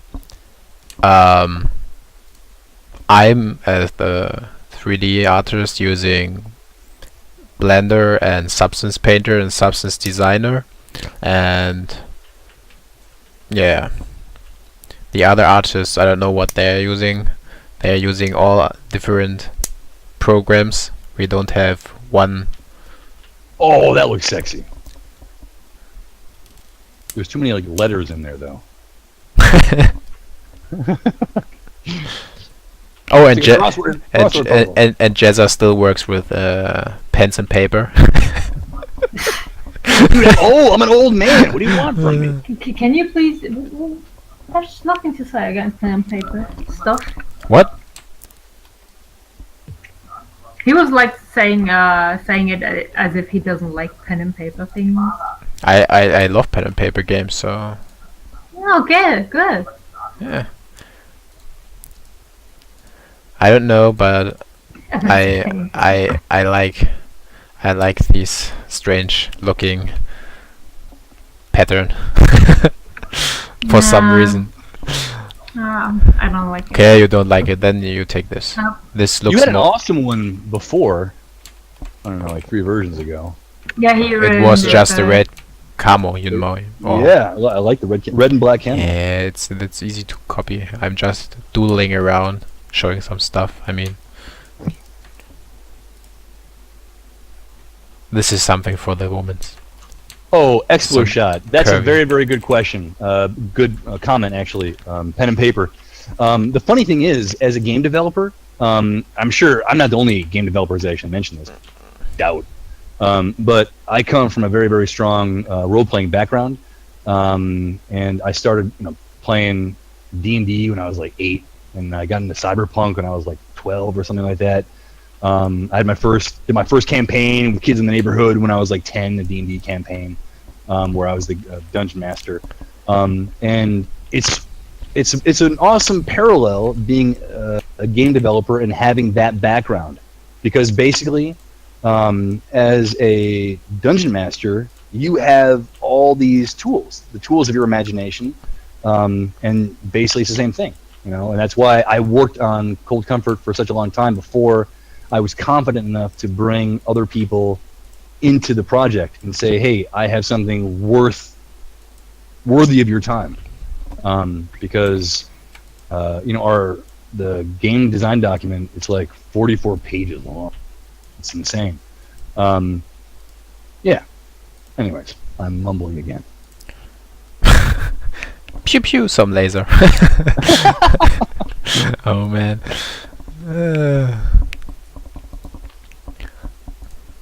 Or some creep shit. Some organic stuff. Just taking over the gun. Jesus, looks so fucking great. Oh my god, I will take this skin for my game. I will use it. Any other questions?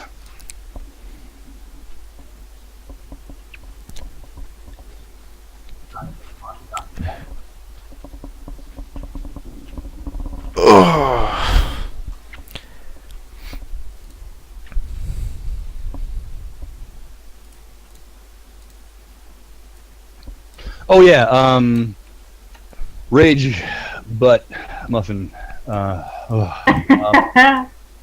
Yeah, we will be doing further, and also for everybody else, we're going to be doing other dev streams. You know, this dev stream is just doing basic general QA and texturing of specifically weapons. That's all we're going to be doing. Ola is our weapons go-to guy. So I don't want him to be put out of his comfort zone, you know, and have him do something that he's not going to be doing for the game, just for your viewing pleasure. And like, for instance, texturing a zombie or something like that. That is going to be another dev stream. And what we want to do eventually is, you know, right now there's 3 of us right now, Ola, myself, and Xaiydee. And maybe for the next week or the next dev session that we have, dev stream, it'll be me and the level designer, Life, and maybe one of our coders.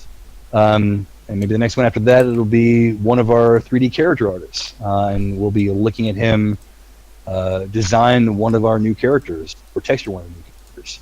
So, yeah, I think we want to keep it kind of like relaxed and chilled, and we want to work on something because, you know, getting Ola to stop working on Cold Comfort is very, very difficult. The only way I was able to convince him to do this stream was he was allowed to do something for the game. So he's like, okay, I guess I'll do this stream, but only if I can actually use that in the game. Anyways. Well, give me some green. You want green? I love green. What kind of green? A pretty one. A pretty green? Okay, pretty green. Pretty green is... No neon green. Neon green is shit. No, I changed. Something pretty. I give you some green camouflage. You see the color of Rage Buck Muffin's name in the stream? That is nice. It's different for everyone. For me, it's blue. Oh. Wait, here you go. They have your green skin. A green camouflage. I like this green camouflage. Red green. Yeah. Yeah, let's make red and green weapons, and people will freak out because it's only grey then for some.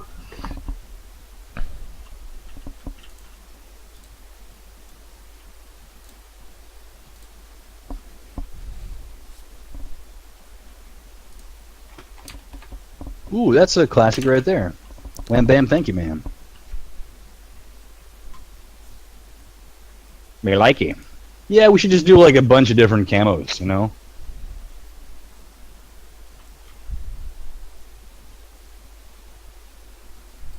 Oh, the real ice grenade. I know, there's Thank you, ma'am. been a lot of amateur, you know, knockoff ice grenades out there, but luckily we have the real ice grenade following us. That looks pretty awesome. Pretty effing awesome. Do the sound effects again. What? Do the sound effects when it shoots. Well, the Chris Rector shoots that fast. I can't make this sound. Whoa, Rage Butt Muffin. Another interesting question. Are you talking about like you know, an ear? You know, like using it as like a trophy piece. Yeah. Can you put the zombie part on the? Yeah. Well, maybe you could make it it's there's a slight chance of dropping a trophy when you kill a zombie or a Gamma Prime. You can just loot it and then you got the unlock in your customization system, you know? Alright, man, Explo Shot, thanks for following us. And catch you next time. Yeah, I don't know about the whole trophy thing. We'll have to think about that. Well, at Rage the Bad Muffin, if you look at our Discord, there is a suggestion channel. I think it would be awesome if you can post it there, because then we don't lose it in our full minds. Can you make a light green skin with a biohazard sign on it? Actually, I swapped the Chris Vector to the AK, so I can do it on the AK.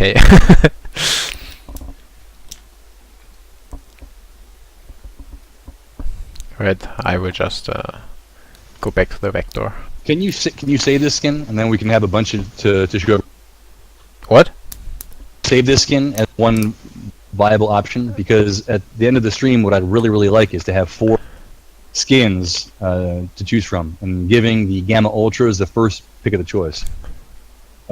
Say, okay, Gamma Ultras, you can choose which skin you want to be the Gamma Ultra skin. Which for them is kind of irrelevant, because the Gamma Alphas, because if you're a Gamma Ultra, you're automatically a Gamma Alpha, so you're going to be getting a Gamma Alpha skin anyways.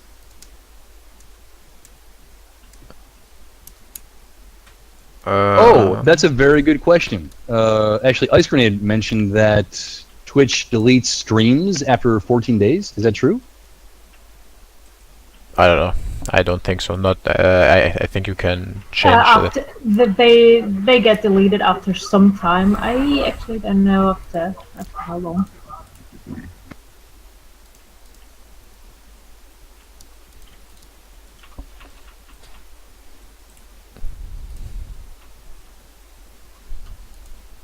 No, they're totally right, because the other videos that we made are gone. Well, on my stream there are still all the videos.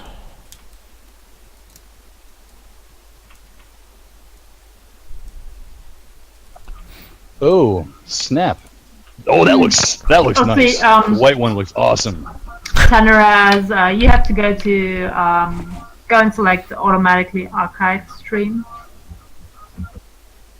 Yeah, we totally want to archive this stuff. I was looking for where to find that. You can just message me that if you find it. That would be cool. He wanted a light green skin with a biohazard. Yeah, no, don't put sign. I'm sorry about the biohazard thing, because that's just going to confuse people. That people would think that gun has biohazard bullets or something like that. I will just do it for satisfaction. Okay. I mean, it's should not take me too long. Ice Grenade, thank you so much for pointing that out, dude, because that would totally suck. But luckily, the videos that have been deleted already were back in the day when I was doing the character creation myself before anybody else is on the team.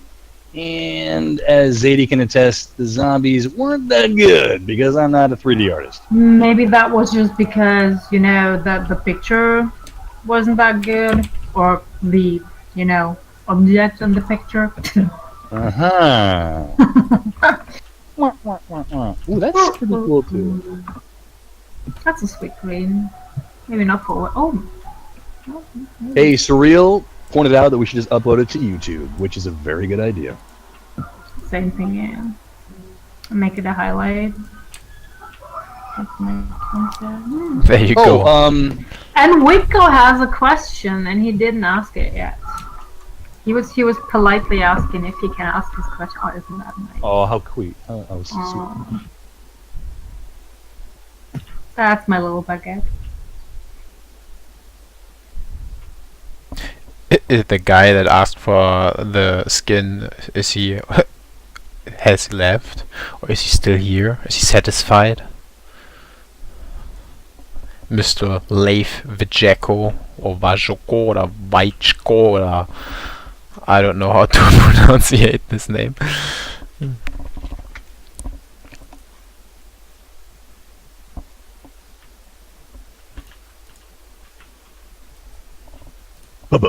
Biohazard.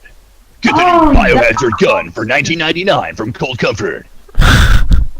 No, that is not going to happen, people. What about the fear factor of the game? If we put aside my arachnophobia, will the game try to scare me intentionally? So, Wiko, that is a very, very cool question, and I think that question is more designed for first person, where you have a lot of scripted events.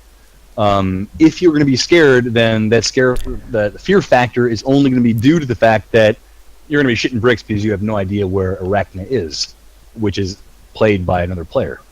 But scripted fear factor, no, that's not going to happen. This is a multiplayer game. I think there will be Pronunciation of what? his name. Yeah. Leif Vajko, Vajko. I mean,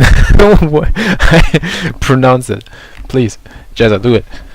Lave Vajeko. Leif Vajko. Pretty sure he was talking about I think Wiko's name. totally wrong, and I'm not gonna try it actually. Or Lafe Vajko.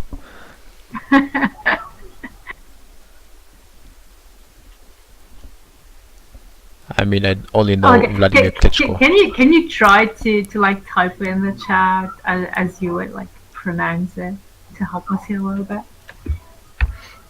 Any pay to win in this game, or what additional things can be bought in this game? Map packs, No, camos. pay to win. They will not be pay pay to win.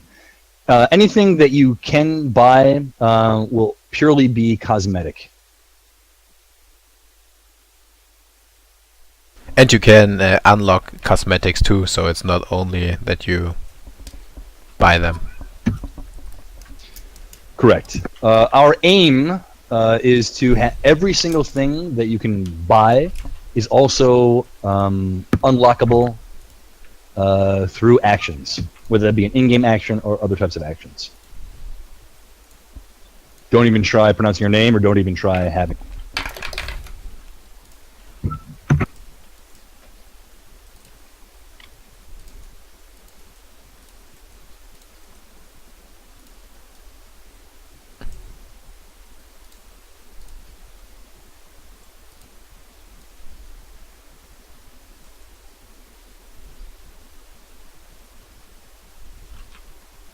Okay, any other questions?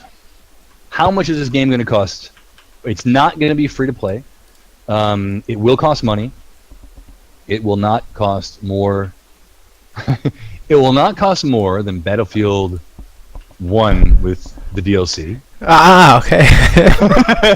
And it will cost more than the cheapest game on Steam. I don't know. It's going to be a question. It's a very, very good question. And those are things that our marketing team and producers figuring out. Honestly, that's a major point of contention, because everyone's like, "Oh, these devs, they want money and shit like that." And I know we do. As I mentioned before, and disclose everything and the transparency here.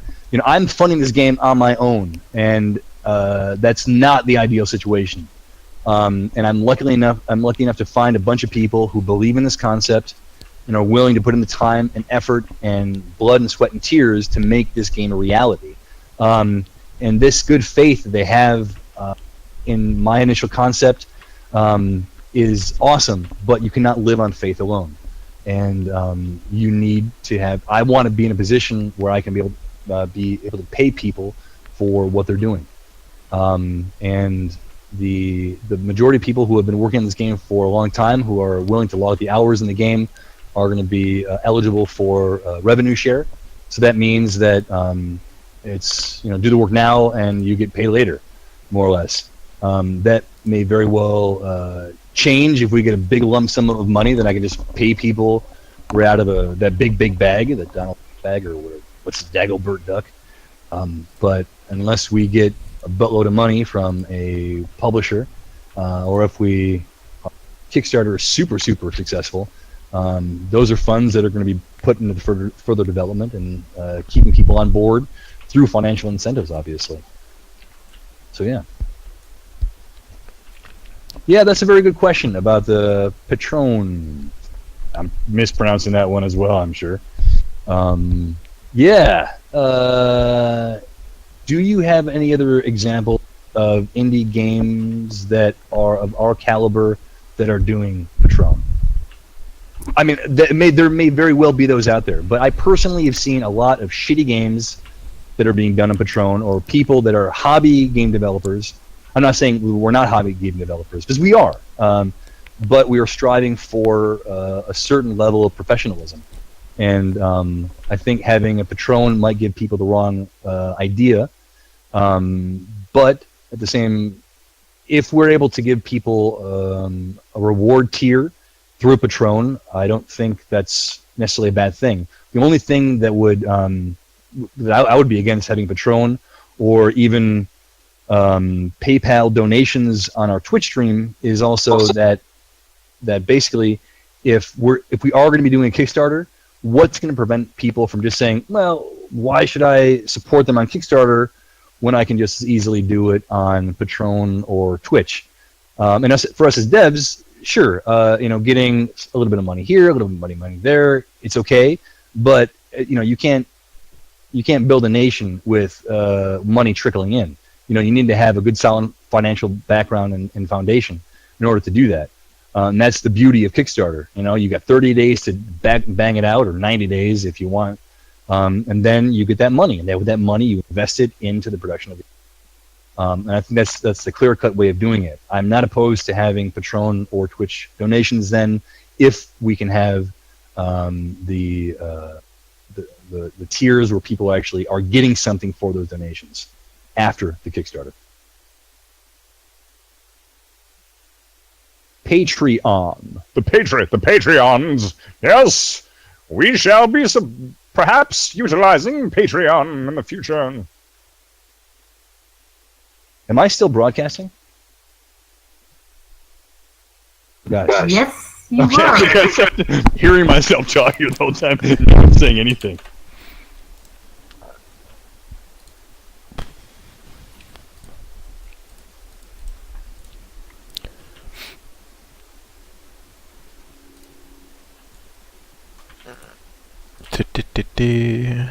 Yeah, what Ice Grenade said, game servers. I mean, that's sure. That is that's a cost you reckoned with. That's going to be quite pricey.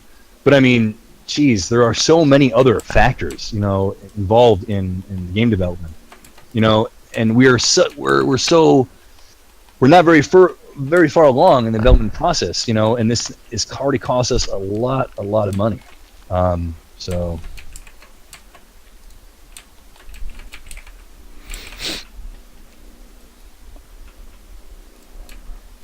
Oh, some vector healing.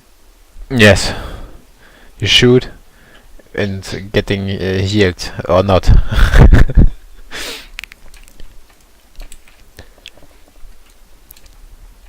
This, for me, without the logo, actually, can you do a logo? Can you do a logo with, no. Can you do the Gamma Ultra logo? Just a GA, maybe? Yes. Because for me, guys, this looks like an awesome Gamma Ultra skin. What do you think?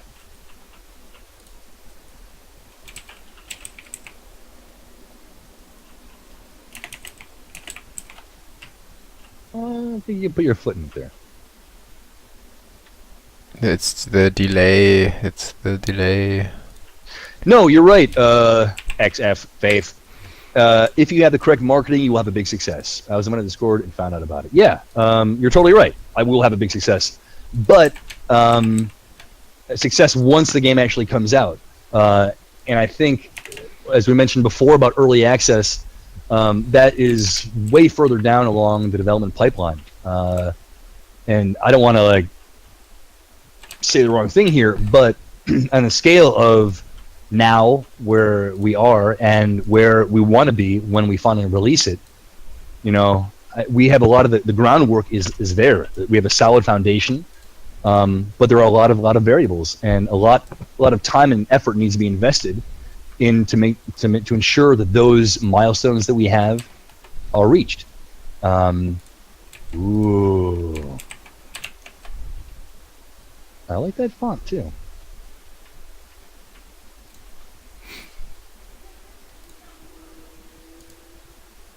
But we need money in the meantime, hence the Kickstarter.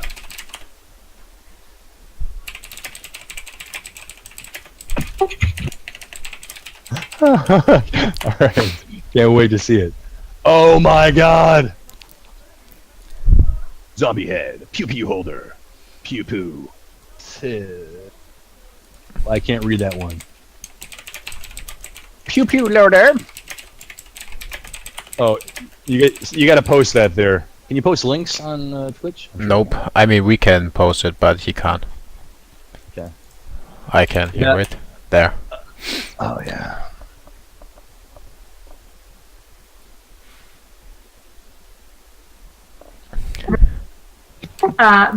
This is our first fan art, right? Oh no, this is our second fan art. Yeah, what? it's our second fan art. Mm. No, we've got a lot of fan art from one person. Yeah, from the guy that. Oh, yeah, we got a zombie fan art and we got a map concept fan art.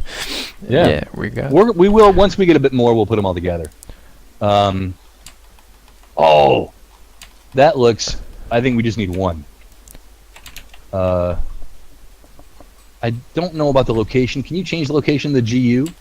No, it's completely impossible. Where? Scroll down the rest of the gun. I want to see the whole. Yeah, remember there's a delay of 40 seconds or more. Okay. I'm like, just do it, goddammit. I think above the trigger would be cool. Above the trigger. Yeah, or above the release. There's a switch. The first switch in the middle of the gun, Yeah. or on the butt somewhere. It doesn't have to be too. Well, I thought on the front makes sense because the weapon name is normally there. But I can try different things too. Yeah, X5 Faith. Yeah, we definitely have to be careful with the hype. You're totally right. But that's why we're doing the whole low-key dev thing. We're trying not to promise too much. We're trying to make it good, and that's why we're showing our progress. And if you're not following us on our Discord, maybe somebody can post a Discord link there. That's where we show the majority of our internal dev stuff. And we're giving you, as our fans, the opportunity to help with the shaping and molding of Cold Comfort. For instance, right now, we have one of our Gamma Prime, which Laco, our lead character artist, is working on. Isn't that the pew pew part? Oh no, that's okay. We're talking about Brute and how Brute should look, how you think Brute should look as a player, fan. And those are cool things to be involved in. Okay, there you go.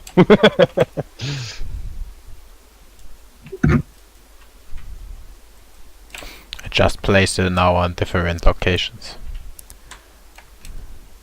No, Ice Grenade, that's a very, very good point there with the No Man's Sky. I was so hyped for that game, man. It was looked so awesome.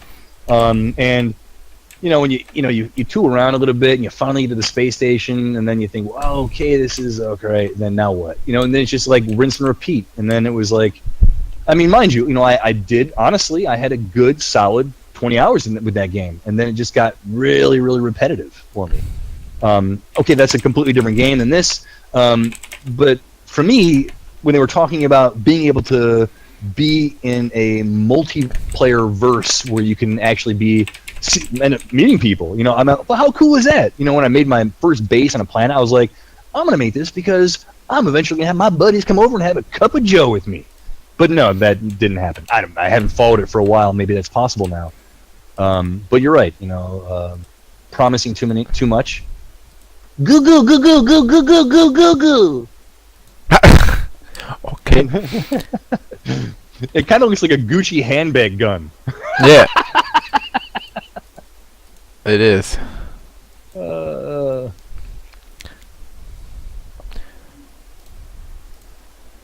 Muscle popping and body rocking. That's a good one, Rage Butt Muffin. Yeah, I can't believe Ice Grenade is still mentioned- here. He wanted to leave like 20 minutes ago. That's awesome. He's hooked. He's probably in bed going, or he's like at a party. And there's like all these like awesome people, and he's like, "Sorry guys, I got to answer this really important work email." He's hyped now. It's he can't defend himself against it.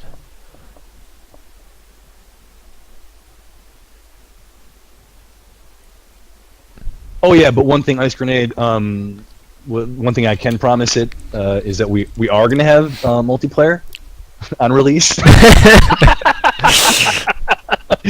Considering it's going to be a multiplayer game. That would be weird if we didn't have multiplayer. I mean, yeah, it's a 5v5 PvP, but we don't have multiplayer. The problem with No Man's Sky was Sony, not really the developer itself, because Sony, the hype master of everything, they can hype everything. I mean, it's like, I don't know, they can sell you even a ping pong game as the next Call of Duty, I think. And they just hyped the game too much and advertised it too much. Sure, they can market the shit out of stuff. They're really good at that. But and I think that's a major problem when you have a publisher involved. Right now, we don't have a publisher, and that's fine. We're going about our daily routine with the thought of publishing ourselves, which is a completely viable option. But of course, it is. I think any devs they do toy with the idea of, oh, what if we got a publisher? What if someone says, here's a bunch of money, make this idea you have into a viable, playable game within 3 months. And you think to yourself initially, come on, man, that's not possible. We need a year and a half. And then they double down. They put twice as much money on the table, and they say, okay, do it in 6 months with this amount of money. And then you say, okay, well then you do it, and then you can't sleep well at night, but you have a lot of money. Yeah. I'm not saying it's going to happen to us because we've been working on this for such a long time, and we're really, really invested in it. And it would just be a pity to have this vision of a game turn into something that is less than desirable. Which goes back to the whole early access thing. It's like, I don't want this to be like a crappy experience for people. I don't want people to feel as if we've ripped them off when they get it early access. But then I'm sure you've got PlayerUnknown Battleground, who it's still in early access, and it's like one of the most popular games ever, like on Steam. It's like number 3, I think, right now, right? So yeah, but that comes down to money too. There's a lot of money and a huge team involved in that. Hi, Victorial. And, Victor, I don't know. And also, going back to our team size, we are like what we said before, there's 15 people on the team. Although, don't let that fool you. All those 15 people aren't working full time on Cold Comfort. There are only a handful of us that are working on the core group of Cold Comfort are working on this day and night. And there's other people that are, quote unquote, helping us out and doing specific tasks for Cold Comfort. For instance, we've got this amazing guy who's working on all our icons. He's like an icon producing magician. That's his task. That's what he's doing, and he does an amazing job at it.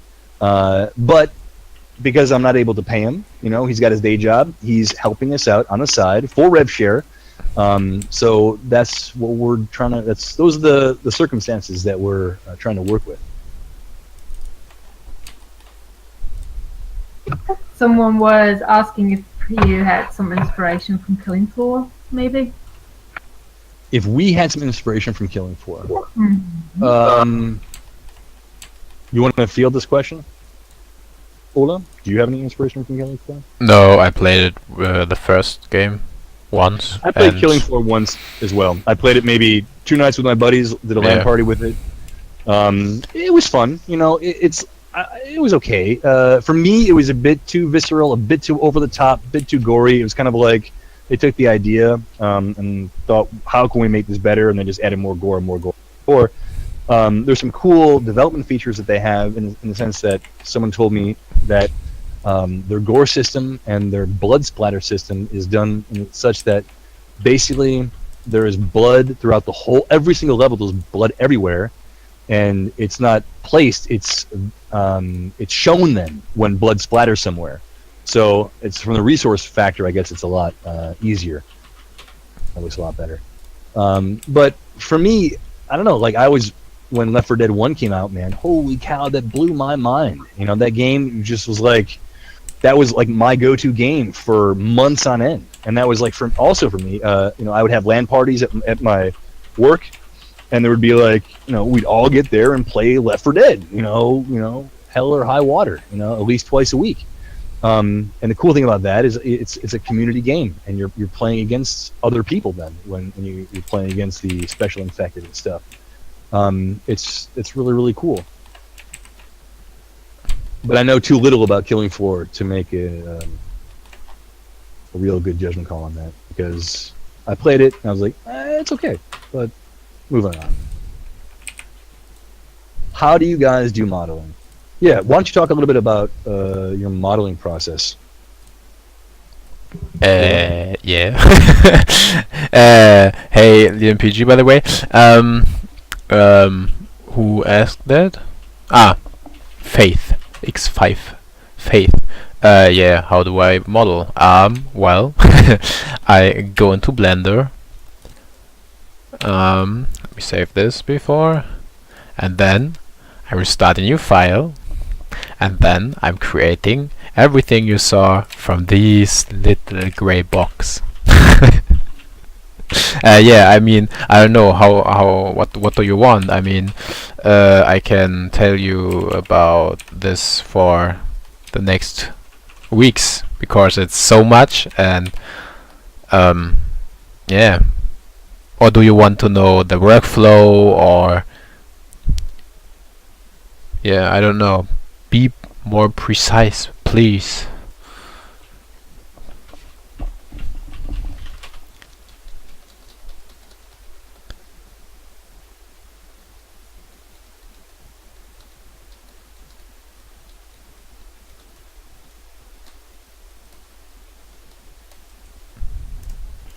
How do you guys get paid right now? Right now. We're not. Anything really. Well, I think this is hard to answer, but maybe there will be a Devstream or a stream for Cold Comfort by me privately. You can hop in and watch me modeling and just watch. I mean, it's better than explaining, I think. But do you have like images to work off? Yeah, it depends. Sometimes you don't have references, but if I work for guns like a Chris Vector or a shotgun or a AK or whatever, of course I use real life references and pictures from the internet and maybe some YouTube videos, because some pictures are just not detailed enough. And then yeah, I'm just modeling the shit out of me. Out of you? Yes. I am a machine. You don't know? I am Skynet.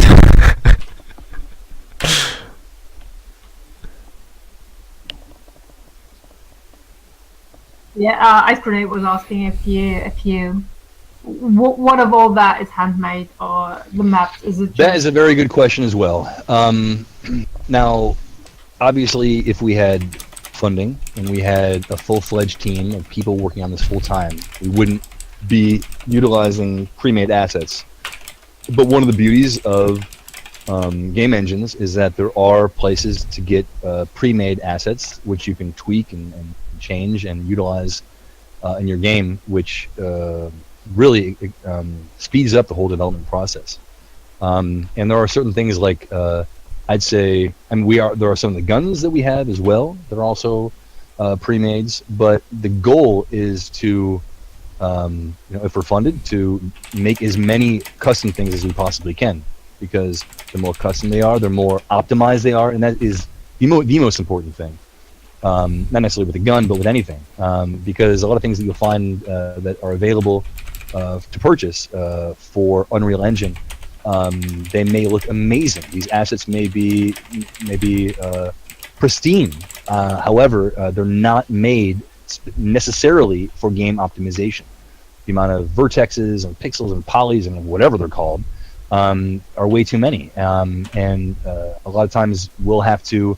Good case in point, we wanted to have a building, and then Ola had to redo it just because it looked beautiful, but he had to make it look even better because he's Ola. But he also had to make sure that it was optimized, and he had to if you can just imagine that the more poly counts anything has in the game or draw cells, the slower it's going to be. And we are talking about a multiplayer game where we're talking about millisecond reaction times that need to be there. And if the draw cell count of the bajillion of assets that you have in the map are slowing things down, people are going to get well pissed off. I'm not saying that's not going to happen, because it probably will happen, because in the alpha, at least in the closed alpha and in the beta, but as going back to the whole optimization thing, that's what we're talking about: optimization.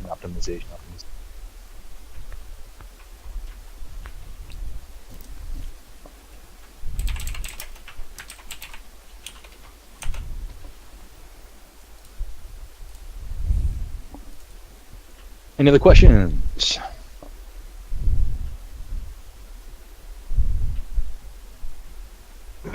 We didn't have another one yet, so just keep babbling, I guess. You want me to keep on babbling? Okay. Jezza can babbling all the day, so this is no problem. Yeah. Another thing I wanted to talk about is the I world. was right. Duck Muffin asked what a render is. Oh no, you answered that. Oh, never mind. But Faith asked, any estimates if low-end computers will run it? Can your game run Left 4 Dead 2? Can your game run Rainbow Six Siege? Those are good questions to ask yourself. Well, and I'm not saying that our game are going to have those requirements, but those are good benchmarks for multiplayer games.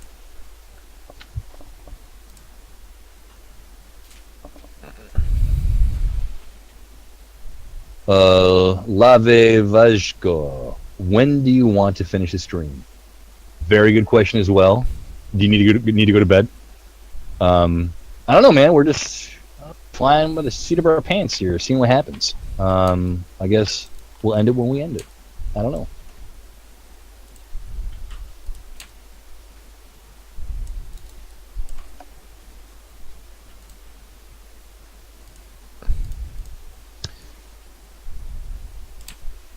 So, I guess I'll talk randomly again, or generally speaking, about the world of Cold Comfort and the things that tie into Cold Comfort.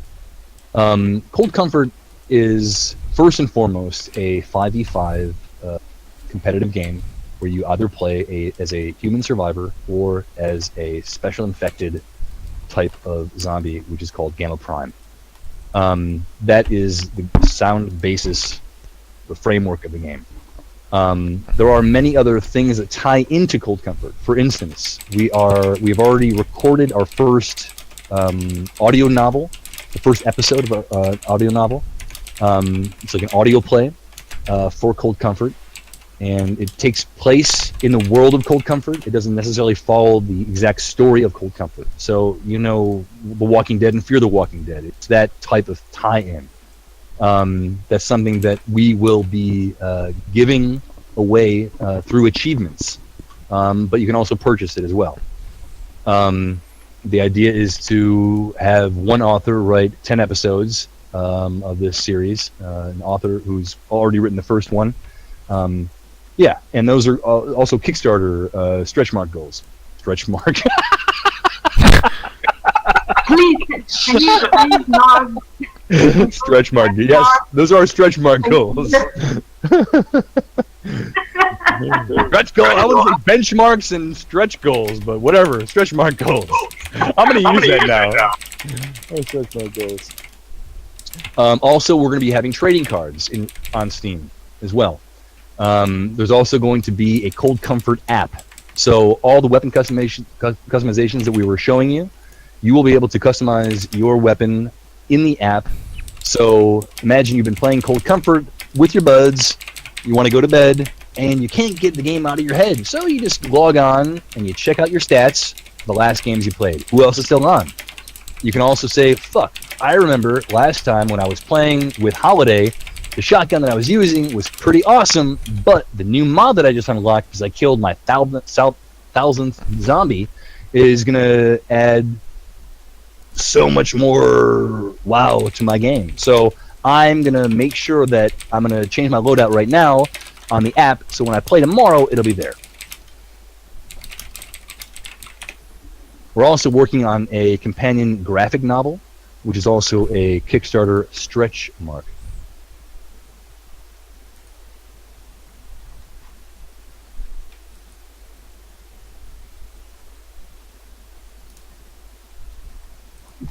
Stretch mark, huh? I love it. I love it. Ola, what are we looking at? What? What are we looking at? What are we looking at? We are looking at the AK-47 with the shell taken off, so you can just look right into the gun and see the inside of the gun, and you can see this in-game too, like something like this, and shooting, and then you see how the hammer is pushing against the chamber over here, and this causes this part to get back, and the spring just pulls back this part, and this is how the AK works. And you can see this live in the game too, because you can pull off the shell. Yeah. Well, and yeah, it's one of our game weapons. You can see over here, and it's work in progress. It's not finished yet, and this is how it looks at the moment.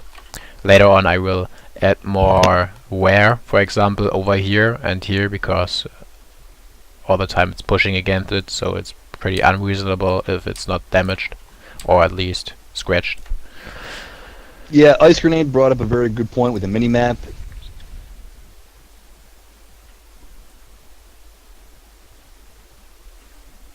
Where you can actually utilize a tablet. The Division wanted to implement that, to have the companion app, but they killed it in its infancy. The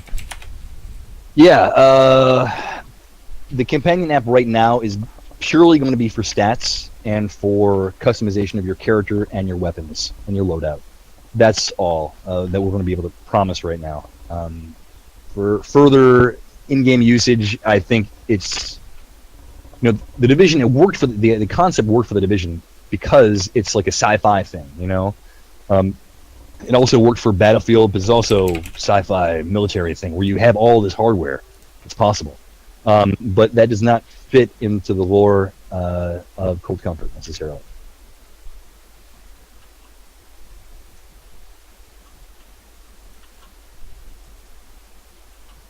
Oh, someone wrote in the Discord having blood on the floors and stuff in the map.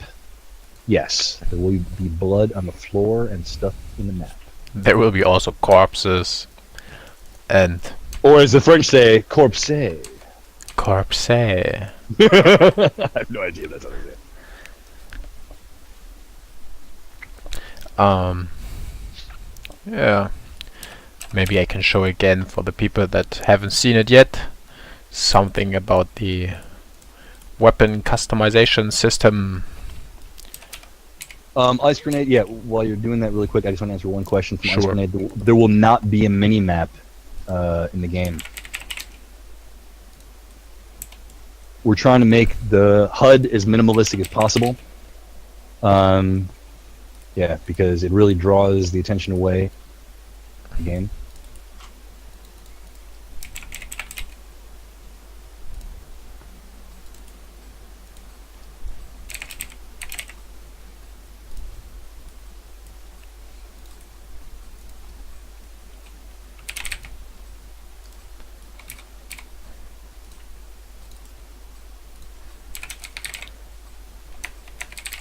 Oh, someone said make sure you get sued to get some publicity.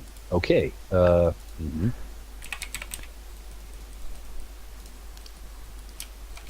I don't know if that's what we want to do. Yeah, man. You know, the last thing we need is some legal bullshit, which will, you know, inevitably happen. But we're trying to put that off as much as possible.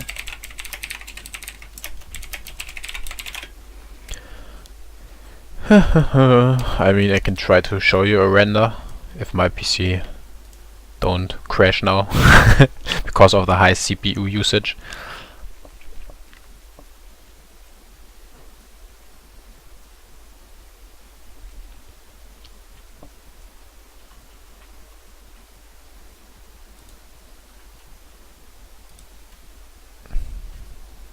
Yes, you will see a crosshair in game.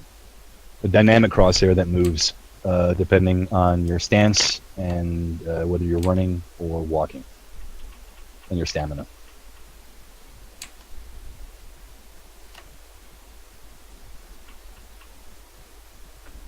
Ice already had one run-in legal thing, which I won't get into. But yeah, you know, it's crazy. All you want to do is make a fucking game, and then you've got bullshit like that.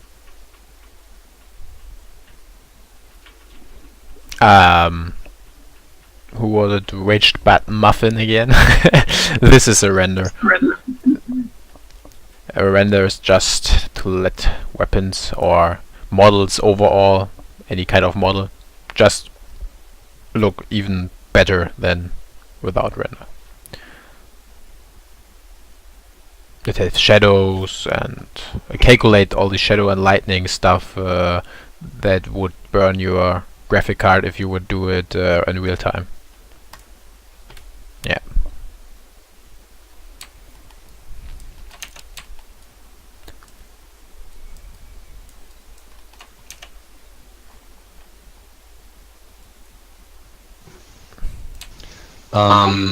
Did you read that? It said that it would be cool if there wouldn't be a crosshair and you'd actually have to aim. That's an option that we're talking about, server option that we could. Like a hardcore mode in Battlefield. Yeah. Yeah.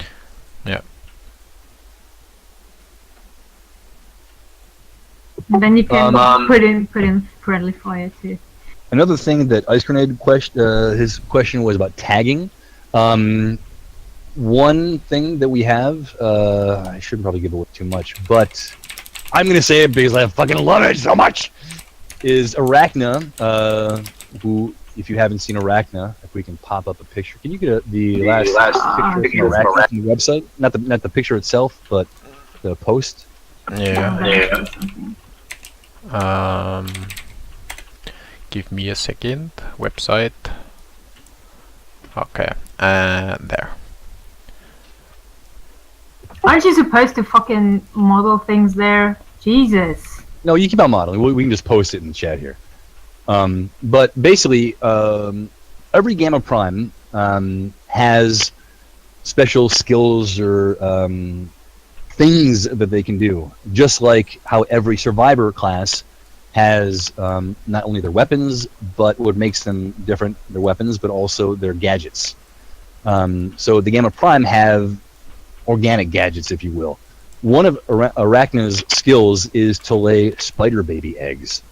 Now, these spider baby eggs hatch into, you guessed it, spider babies. And these spider babies are autonomous, AI controlled. And what they do is they go out and they search for any life signs and survivors. And their location will be known then to Arachna.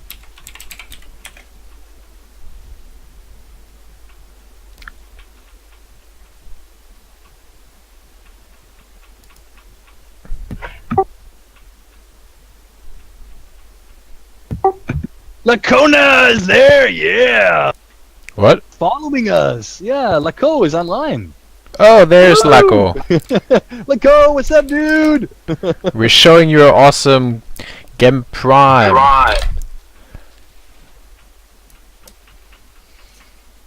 Alright, let's give some props. Can we get some hearts for Laco and Arachna? I didn't know he was here. Give him some love, people. All 24 of you. Yeah. Woohoo!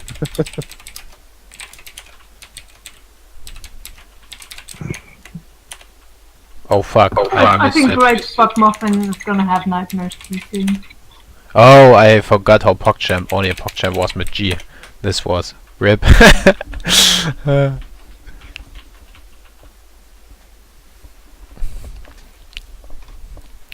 Giving this Yeah, let's go. awesome Gamma Prime some screen time. Yeah, scroll down to the other pictures then. Oh, well. I mean, I showed the 3D view, but sure, I can show the renders too.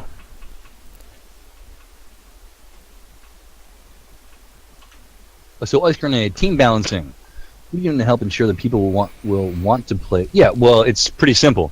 Basically, Ice Grenade. Yeah, everybody. The question was regarding balancing of teams because it very well could be that everyone wants to play Survivors or everyone wants to play Game of Prime. Everyone gets a chance to play both because when you start Cold Comfort, you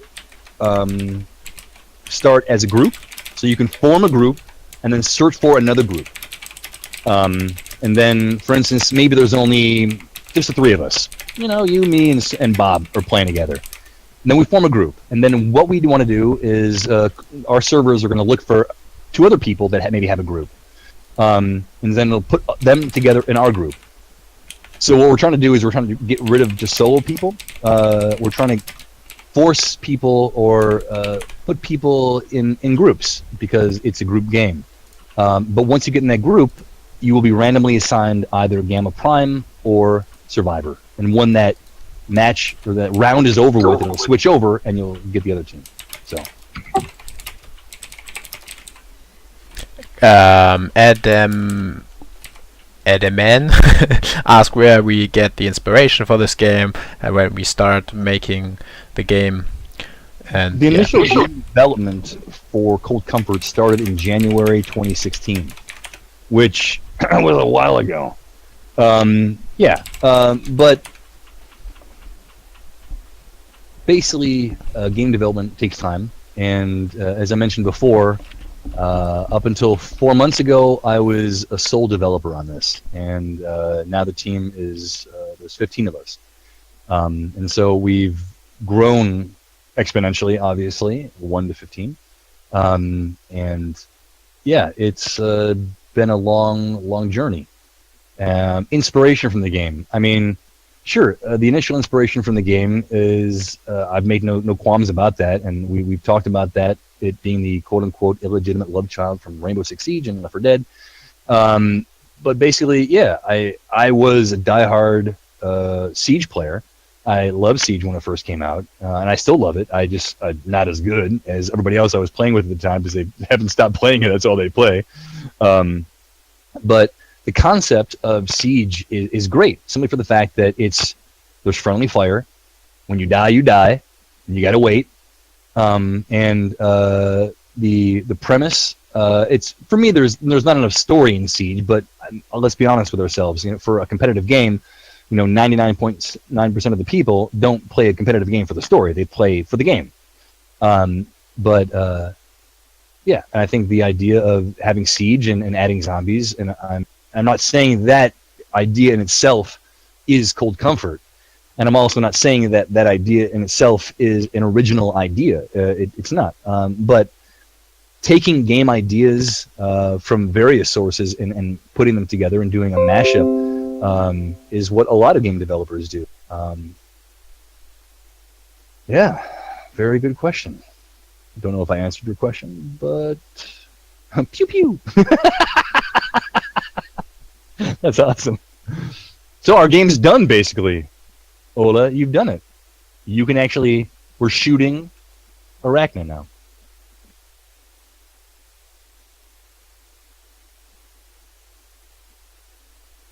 So other questions that I mixed? Ice Grenade just took a closer look at Arachna. He says, too many arms, too many arms. Oh, Ice Grenade, by the way, she has 8 legs, kinda. She can hug you with her legs too.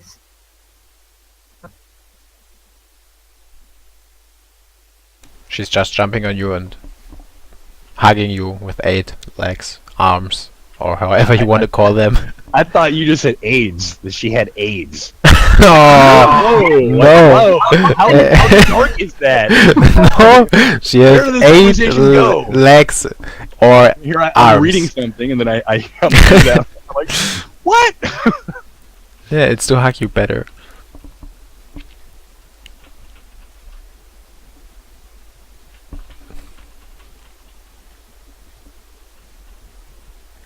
AZ, why'd you say no trolls yet? Now they're going to be coming.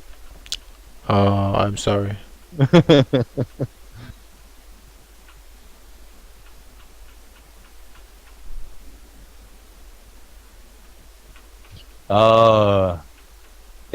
AF01 came back, I think. There's a question from Edaman. The difference between Gamma Ultra and Gamma Alpha on the Discord is that Ultra gets special gun skin when the game comes out. Correct, but Gamma Ultras will also be receiving the Gamma Alpha skin. Basically, what we're going to be doing is giving the Gamma Ultras, who have their own private chat room, a choice. They will vote for the skin that they want as the Gamma Ultra skin that nobody else can get. Only Gamma Ultras can get. So once they vote on that, then there'll be what we're going to be doing is we're going to be having initially 4 skins right now. 1 for Gamma Ultras. I'm just talking about in the near future. We'll be having 1 for the Gamma Ultras. We'll be having 1 for first generation alphas, 1 for second generation alphas, and 1 for betas. So basically, it's shit rolls downhill. So the Gamma Ultras get their first choice, and they're going to get Gamma Ultras get everything, but they can decide which ones nobody else gets, and so on and so forth.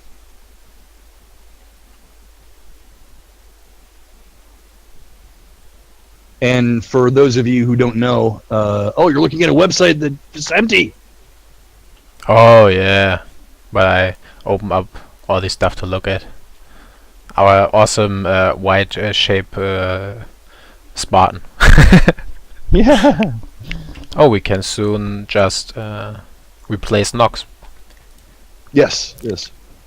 And for those of you who don't know about the whole difference between Gamma, Alpha, Ultra, and Beta, basically we have a Discord server, and on the Discord server, if you join the Discord server, you get Alpha status until we cut it off.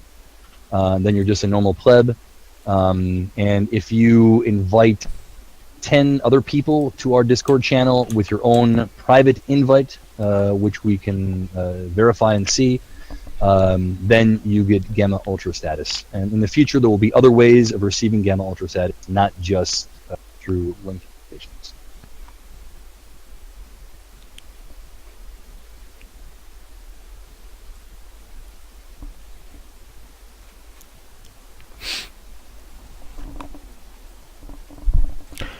Okay.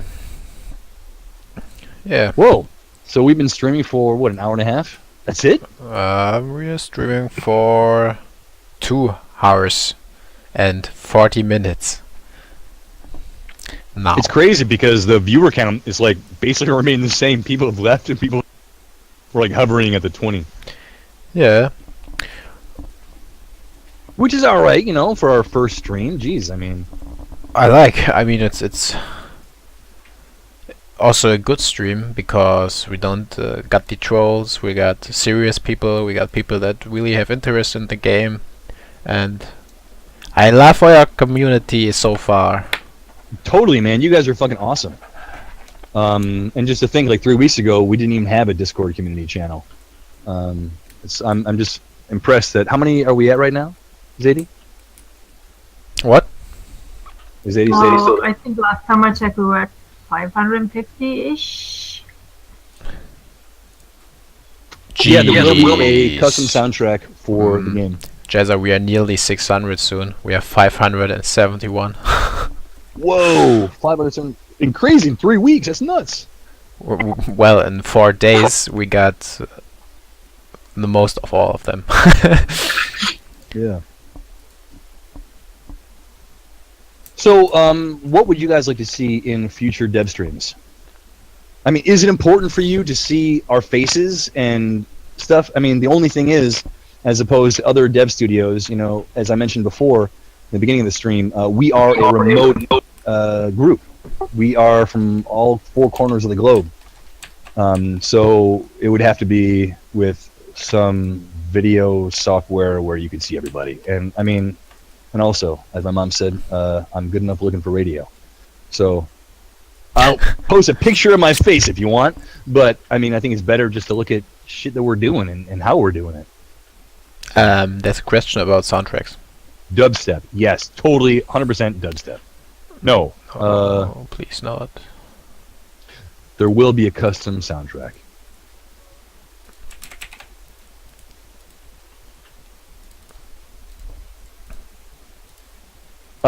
Yeah, that's the question about the soundtrack. Good question. But yeah, we are working on it right now. We don't want to reveal anything until we've got something worthy of your listening pleasure. But it was a good call to ask the people what they would like to see the next upcoming dev stream. Maybe we could make a poll for it, even on the Discord. And Yeah, we were planning on that. Like, okay, we're gonna ask for awesome. ideas what the people want to see from you next. So we can't show off no t-shirt things, so everything else we can ask for, but not that, because Twitch isn't allowing that anymore. Uh, They're not allowing what anymore?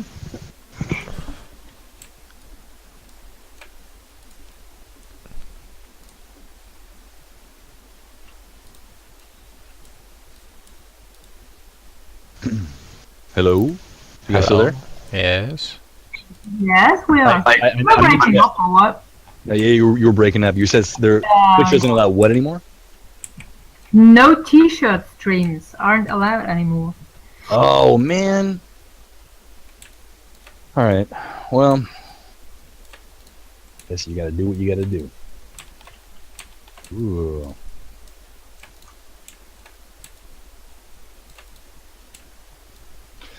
Yeah, Lobby, there will be other dev streams, definitely. But yeah, when they happen, we'll see. That all could be bigger, I think. Yeah, they can. I was just doodling. What? Well, I can make it bigger, like this. Bang, bang, bang. No, this looks too strange.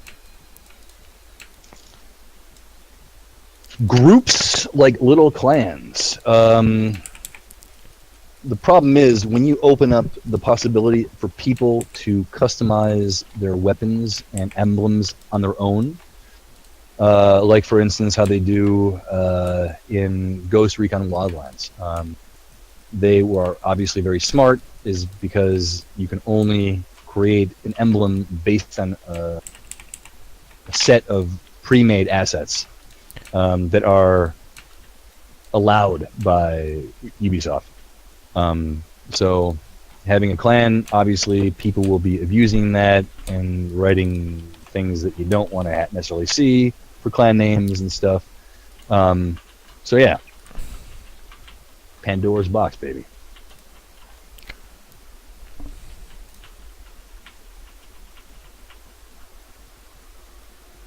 Everyone's wondering about the shirt stream. I'm pretty sure that's like where you don't wear a shirt.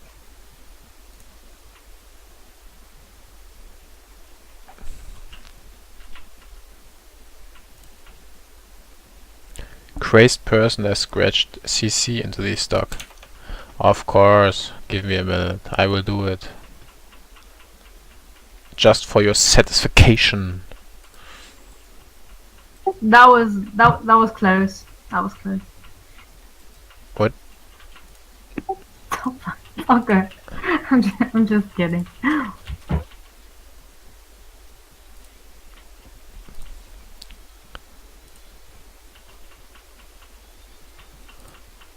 Yeah, I think we're going to be wrapping this up pretty soon, guys. Because now we're just like, shooting the shit, which I think we've been doing the whole time. But I have a alpha map to work on for a little bit before I hit the hay. So, yeah. Any other questions before we wrap it up here?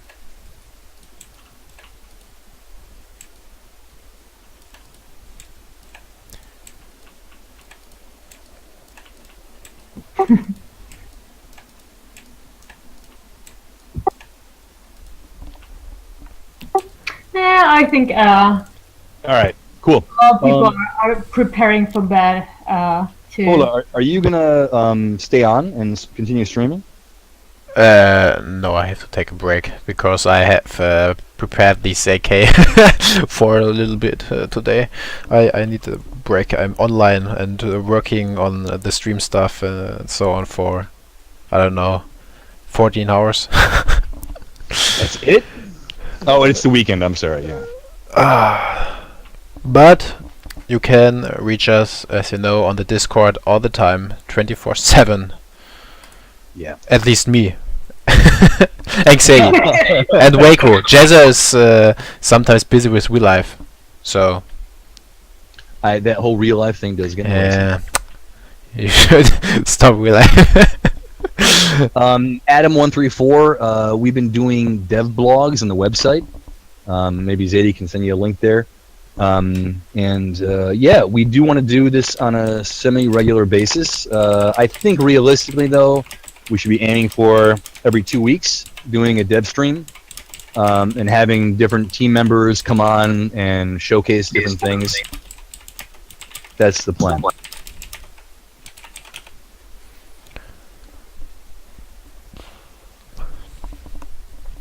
Okay.